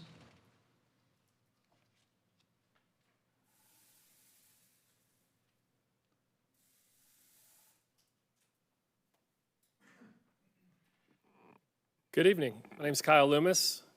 Live in Palm Harbor, 2211 Shadow Walk. Born and raised here in Pinellas County as well. And when I hear people saying that we love our neighborhood, so do we. And that's why I want to serve it. Our goal is to find a new nearby home for our school that strengthens the community around it. And our school supports kids and families. My job at the school is to engage with families, strengthen families. From strong families come strong kids. And that strengthens our community for generations to come.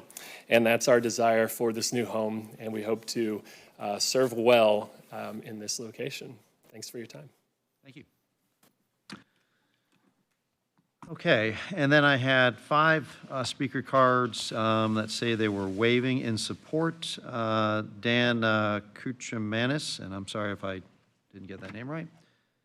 Shannon Perot, Wayne Vaughn, L.S. McCamus, and Maximilian McCamus. Okay. All right, that concludes the public comment that we have. Did the applicant want to do any rebuttal, or did we have any questions here on staff? You coming back up, Brian? Okay.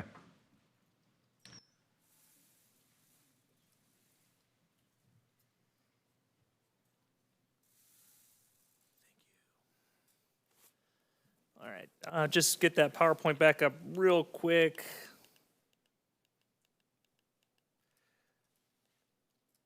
All right. Okay, so again, Mr. Chair, Commissioners, Brian Unks, 625 Court Street. I won't belabor this. I know you received a lot of correspondence, a lot of emails, folks with the concerns, but then a whole bunch of emails of people that were in support. The vast majority, if not all of them, are residents of this community, and by this community, I mean the East Lake overlay community. I think, again, we have demonstrated consistency with the comprehensive plan, goals, policies, and objectives. County staff agrees, as does the LPA. I completely understand the concern about opening the Pandora's box 10, 15, 20, 30 years down the road to another use on a 5-acre site that could be more intense. And so that's why, and I think the county staff is okay with this approach. I don't want to speak for them. They will definitely let you know if I'm mistaken. But if we could come back to you at the final approval of the CPA, or even before then, depending on how long it takes, with a development agreement. I talked to Mr. Gingrich. He's totally fine with that. This is the goal, is to open this school on this site and to keep it there. And so obviously, as you know, with a development agreement, that would be a contract for a term, and that any changes would have to come back to you and to the staff for approval. And so I don't want to give you legal advice. I'm not going to try to do that. My suggestion would be if you wanted to make a motion to approve tonight to allow it to move to Fort Pinellas, but also direct the staff to negotiate a development agreement with us to come back to you at a date in the future, that would be something that we would be fully supportive of. And again, I think just from the uses you can see in the area, there are a number, all of these uses interact with the Pinellas Trail. You saw a picture that Mr. Swearingen showed of the current driveway. Everything we're going to do is going to improve the safety of the site. It's going to improve the site from a stormwater drainage attenuation treatment perspective. That Pinellas Trail interaction with this property will be significantly safer. I mean, exponentially safer. Clear lines of sight, sight triangles, bollards, lights, striping. It will be a vast improvement for the Pinellas Trail. Mr. Heinrichs can address that if you want him to, but again, I'm not going to belabor the point. We're happy to answer any questions you have. Thank you. Thanks, Brian. Any questions of the applicant? Commissioner Flowers? That are currently on that site, 3 of them, will they remain or they'll be gone? No, We've already Commissioner, worked out an agreement with them. they will be gone. So Mr. Vaughn is the current property owner. He is selling, so this is under contract to the school, and this conceptual plan is behind you, so no residential whatsoever, straight school, parking, drive aisle, long driveway, and stormwater retention. And this is just my wish. I wish there was more than just one way in and one way out. I know Keystone is a very busy road because it's like a main road, you know, off of, if you don't take US 19 or if you don't take the interstate and come back around. But I just wish there was, you know, an ingress, egress opposite ways just to help, even though I know what you're saying about the extended driveway.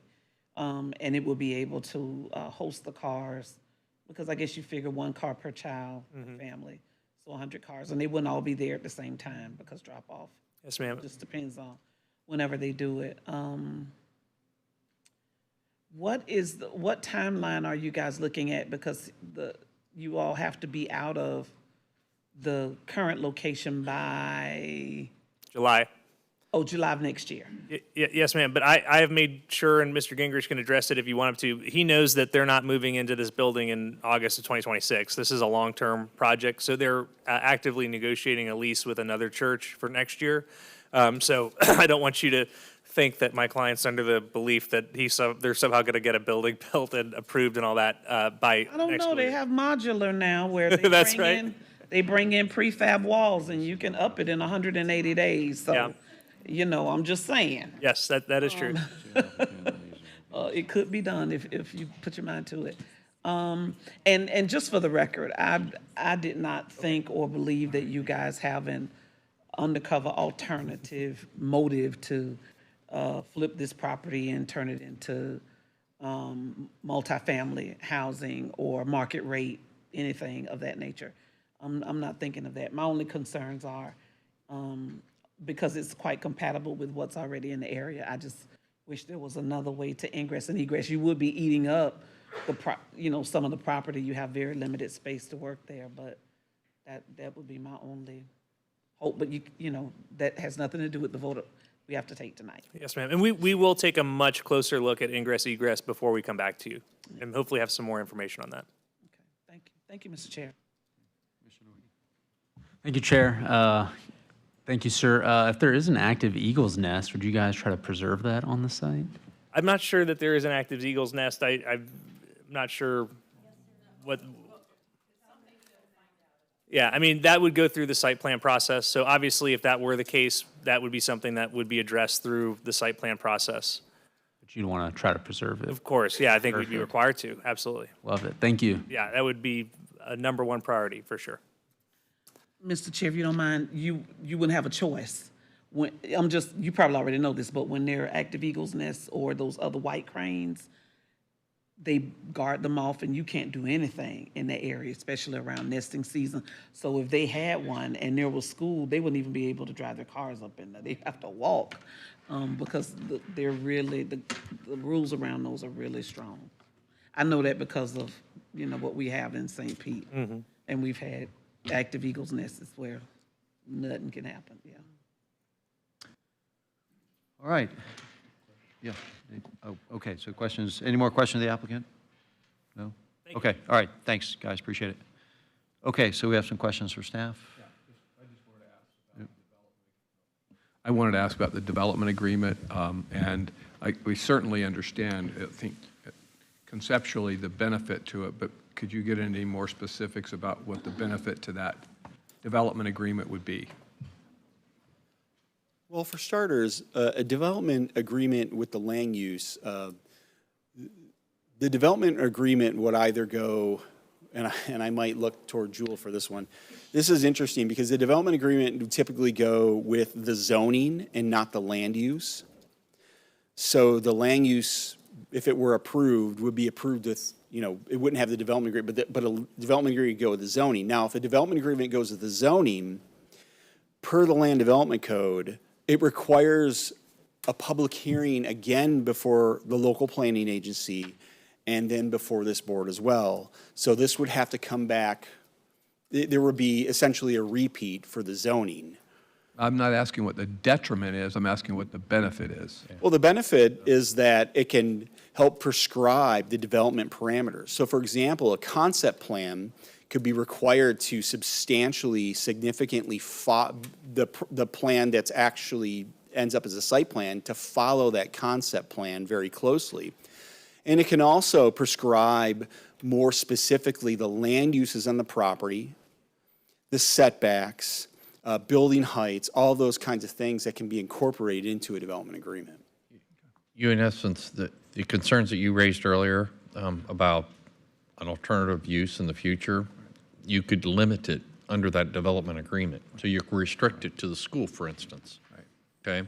And, and Joel, you can speak, not just to that, but there's another way of coming at that too. There's quite a number of things that you can do with a development agreement. And as Mr. Ongst referenced, there's a term to it.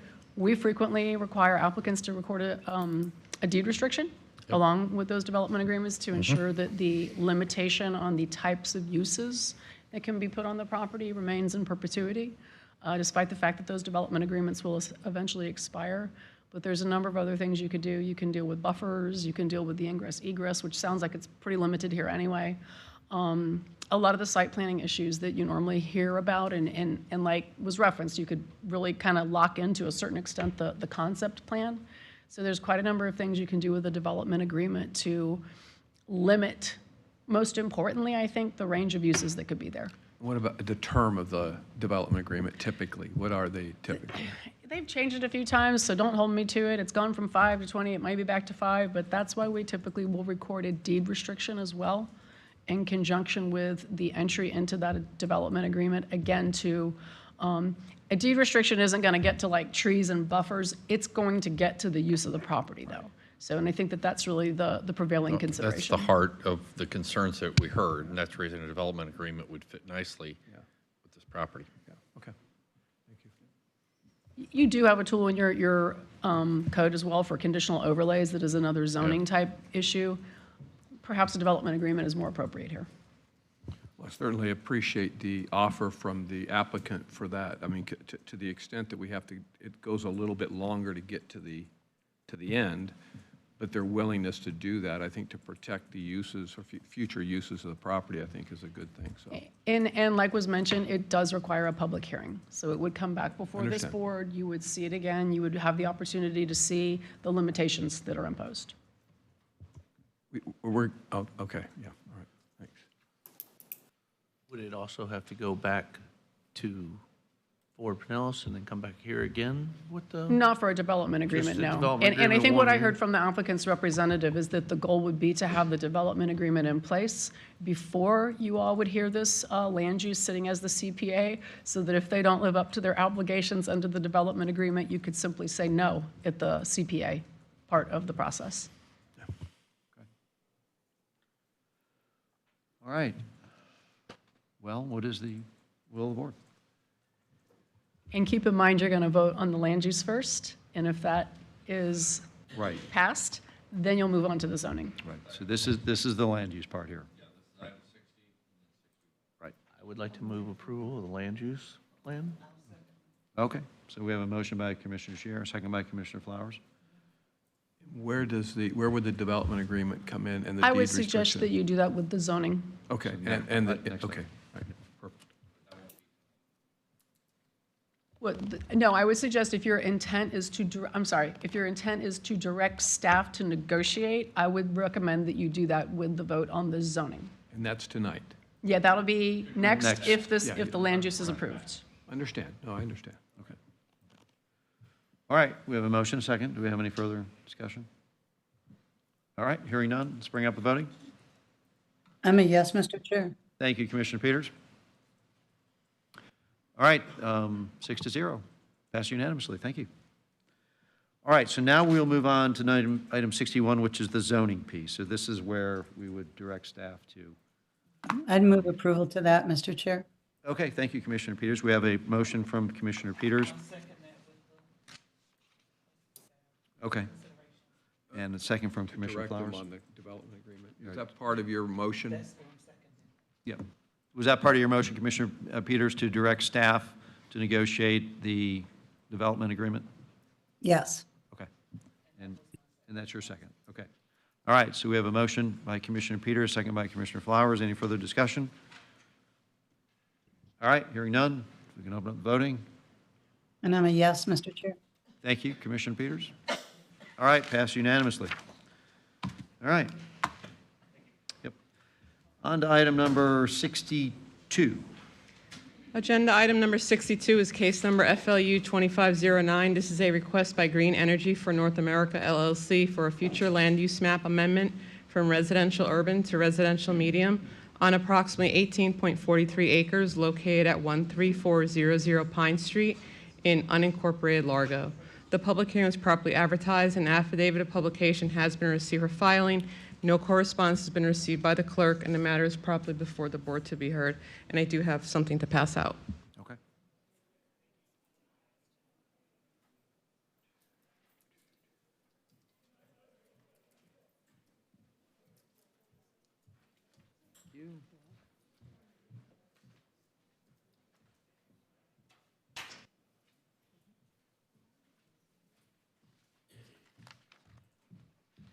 Okay, I'm assuming we would want a presentation from staff on this? Yeah. Okay. I understand there may be a request to continue this matter from the representative. Okay. So I would recommend we potentially let the board hear that first. Okay, all right, come on up, Katie.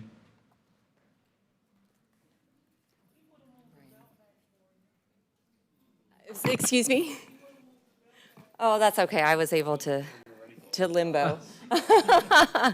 Thought you were going to hurdle it. Yeah, exactly. Katie Cole with the law firm of Hill Ward Henderson representing the applicant. And I apologize for the late request, but we did want to ask to continue this item to your next public hearing date.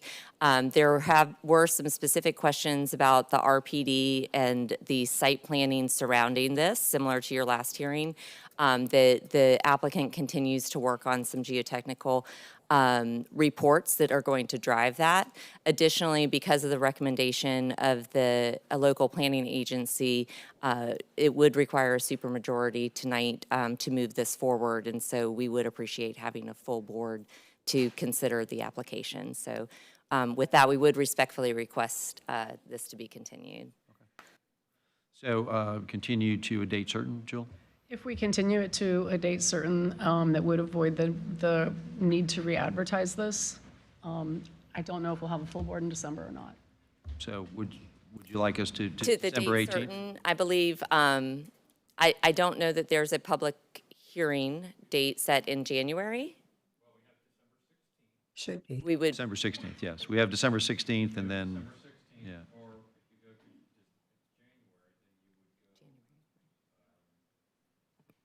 January 20th. Is it one in January? January 20th. Only one? it would be the December and one in June. So January 20th. January 20th? Okay. Yes, please. Okay, so do we have a motion to continue this till January 20th? I'd make that motion, Mr. Chair. Okay, thank you, Commissioner Peters. January 20th. Would you second that, Commissioner Flowers?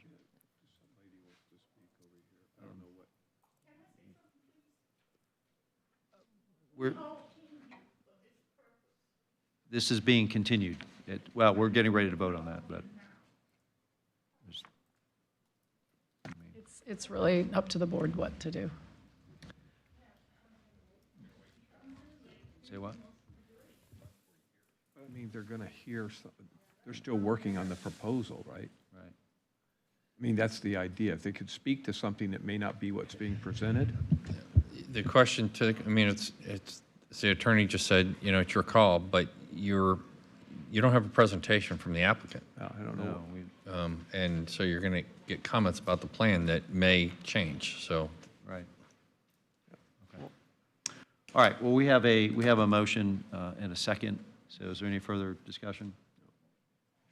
Well, I mean, I do sympathize with members of the audience. I mean, when did you know, like, you didn't want to make this presentation? I had a discussion with my client who is out of the country. One of the other client representatives is here. So today, when we, I learned honestly about Commissioner Latvala's continued absence, and then just talking through that with our client. So today? Is when I had the conversation with my client, yes. I mean, I do real estate, and I think that's a little poor taste, in my opinion, if you didn't know your client was out of the country, but. Oh, I knew my client was out of the country. I was saying we had the conversation today. You asked when this came about. And that's why I said I was sorry for the late notice for the ask. Right, okay, well, Mr. thank you. Chair. Katie, would you, for the individuals that came here today, and I understand that you have a concern, but we didn't know either. And so typically, because there's not been a presentation and because they're asking for a continuous, whatever it is that they want to present may in fact change. So what I'm asking is, do you think the representatives would maybe want to entertain a conversation with the persons who, not tonight, but maybe speak to someone this evening and set up a time where you all could communicate with the group about whatever it is and your changes, because we're talking about January, so there may be a lot of changes between what you would have presented tonight versus what you'll present in January 2 months away. And perhaps whatever the concerns may be between your clients and the individuals that are here tonight, perhaps they could be either fully resolved or somewhat resolved. I don't know. Happy to have a conversation with them, yes. So to the persons who are sitting in the audience, what I have asked is that there be some dialogue between yourselves. You can pick a representative or however you all would like to do it, to meet with the applicant to discuss whatever your concerns were going to be for this evening. And perhaps, I don't know, perhaps you will come up with a solution, partially, fully, or whatever, but whatever they are presenting or would have presented tonight may not be what they present 2 months from now in January. So this will give you a chance, and it very well could be that you still don't agree, and you come back and say, we still don't agree, we want our 3 minutes.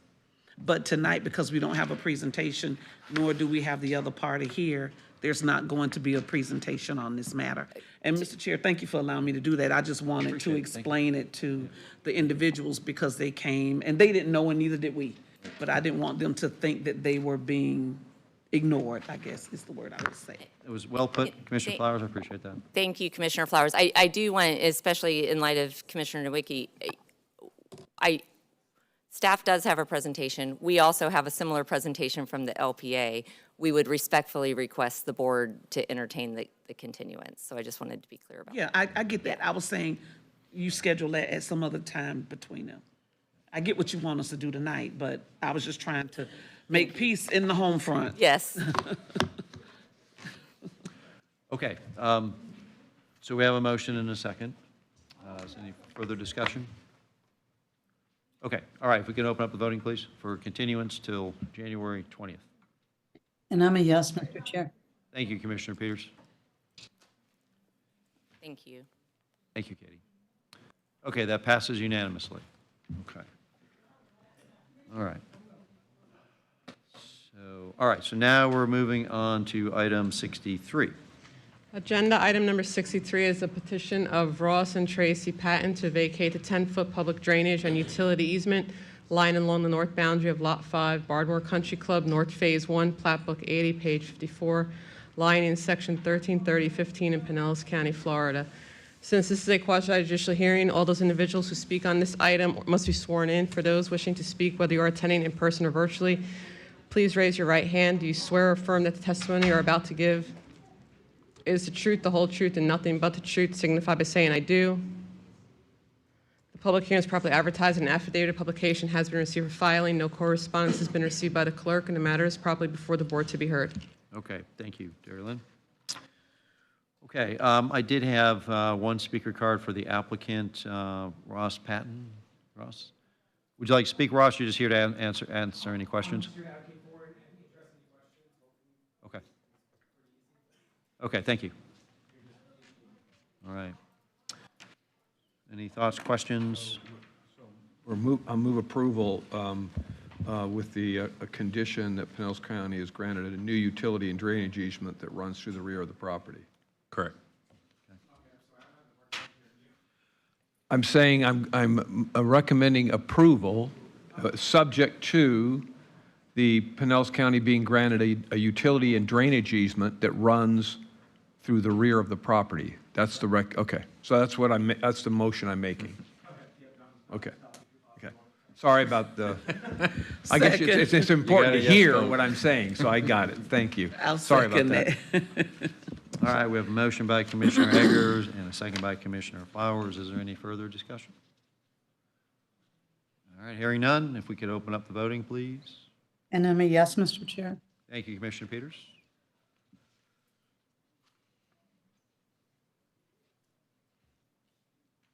Why is the thing, who's not showing up? There we go. All right, passed unanimously. Thank you. Okay, moving on to 64. Agenda item number 64 is a resolution electing not to exempt property under section 196.19783 subsection O, Florida statutes commonly known as the Live Local Property Tax Exemption. The public hearing is properly advertised, and an affidavit of publication has been received for filing. No correspondence has been received by the clerk, and the matter is properly before the board to be heard. And Mr. Chair, so everyone is clear on this item, this does require a 2/3 vote of the membership of the governing body. So regardless of the fact that there's only 6 of you here tonight, it requires 5 votes. Okay, thank you. All right, do we want staff presentation? Or what are we? This is to extend what we did previously, which is continue to not allow the exemption for the 80 to 120, correct. For 1 year. You have to renew it each year. Yep. Yep. Move approval. I'll second. I don't need a presentation, but somebody else may. Commissioner Eggers, second by Commissioner Flowers. Did you want to? I had a question. Yeah, he looked like he had a question. That's why I was pointing. I was going to go ahead and vote, but Oh, do we have a surplus of affordable housing units? no, we Within don't. the, go ahead, come on up, Glenn. Within the, I forget what the term is, it's at the statistical area in the metropolitan MSA, right? Yes. Yeah. MSA. MSA, yeah. So there's a surplus in the Tampa Bay. It's called the Tampa, St. Petersburg, Clearwater, Florida MSA. Between 80 and 120% AMI. The surplus is 4,873 units. And that's with the Schimberg Center Housing Study? Correct. It actually went up from last year. Okay, all right. Well, we have a motion and a second. Is there any further discussion? No? Okay, we can open up voting, please. And I'm a yes, Mr. Chair. Thank you, Commissioner Peters. Passed unanimously. And now we're moving on to item 65, right? Agenda item number 65 is an acquisition agreement with the town of North Reddington Beach to transfer its wastewater collection and transmission system to Pinellas County. The public hearing is properly advertised, and an affidavit of publication has been received for filing. No correspondence has been received by the clerk, and the matter is properly before the board to be heard. Move approval, Mr. Chair. Second. Thank you, Commissioner Peters. Motion by Commissioner Peters, second This by will help Commissioner them, yeah. Flowers. Do we have any discussion, questions? This will help. All right, hearing none, if we could open up the voting. And I'm a yes, Mr. Chair. Thank you, Commissioner Peters.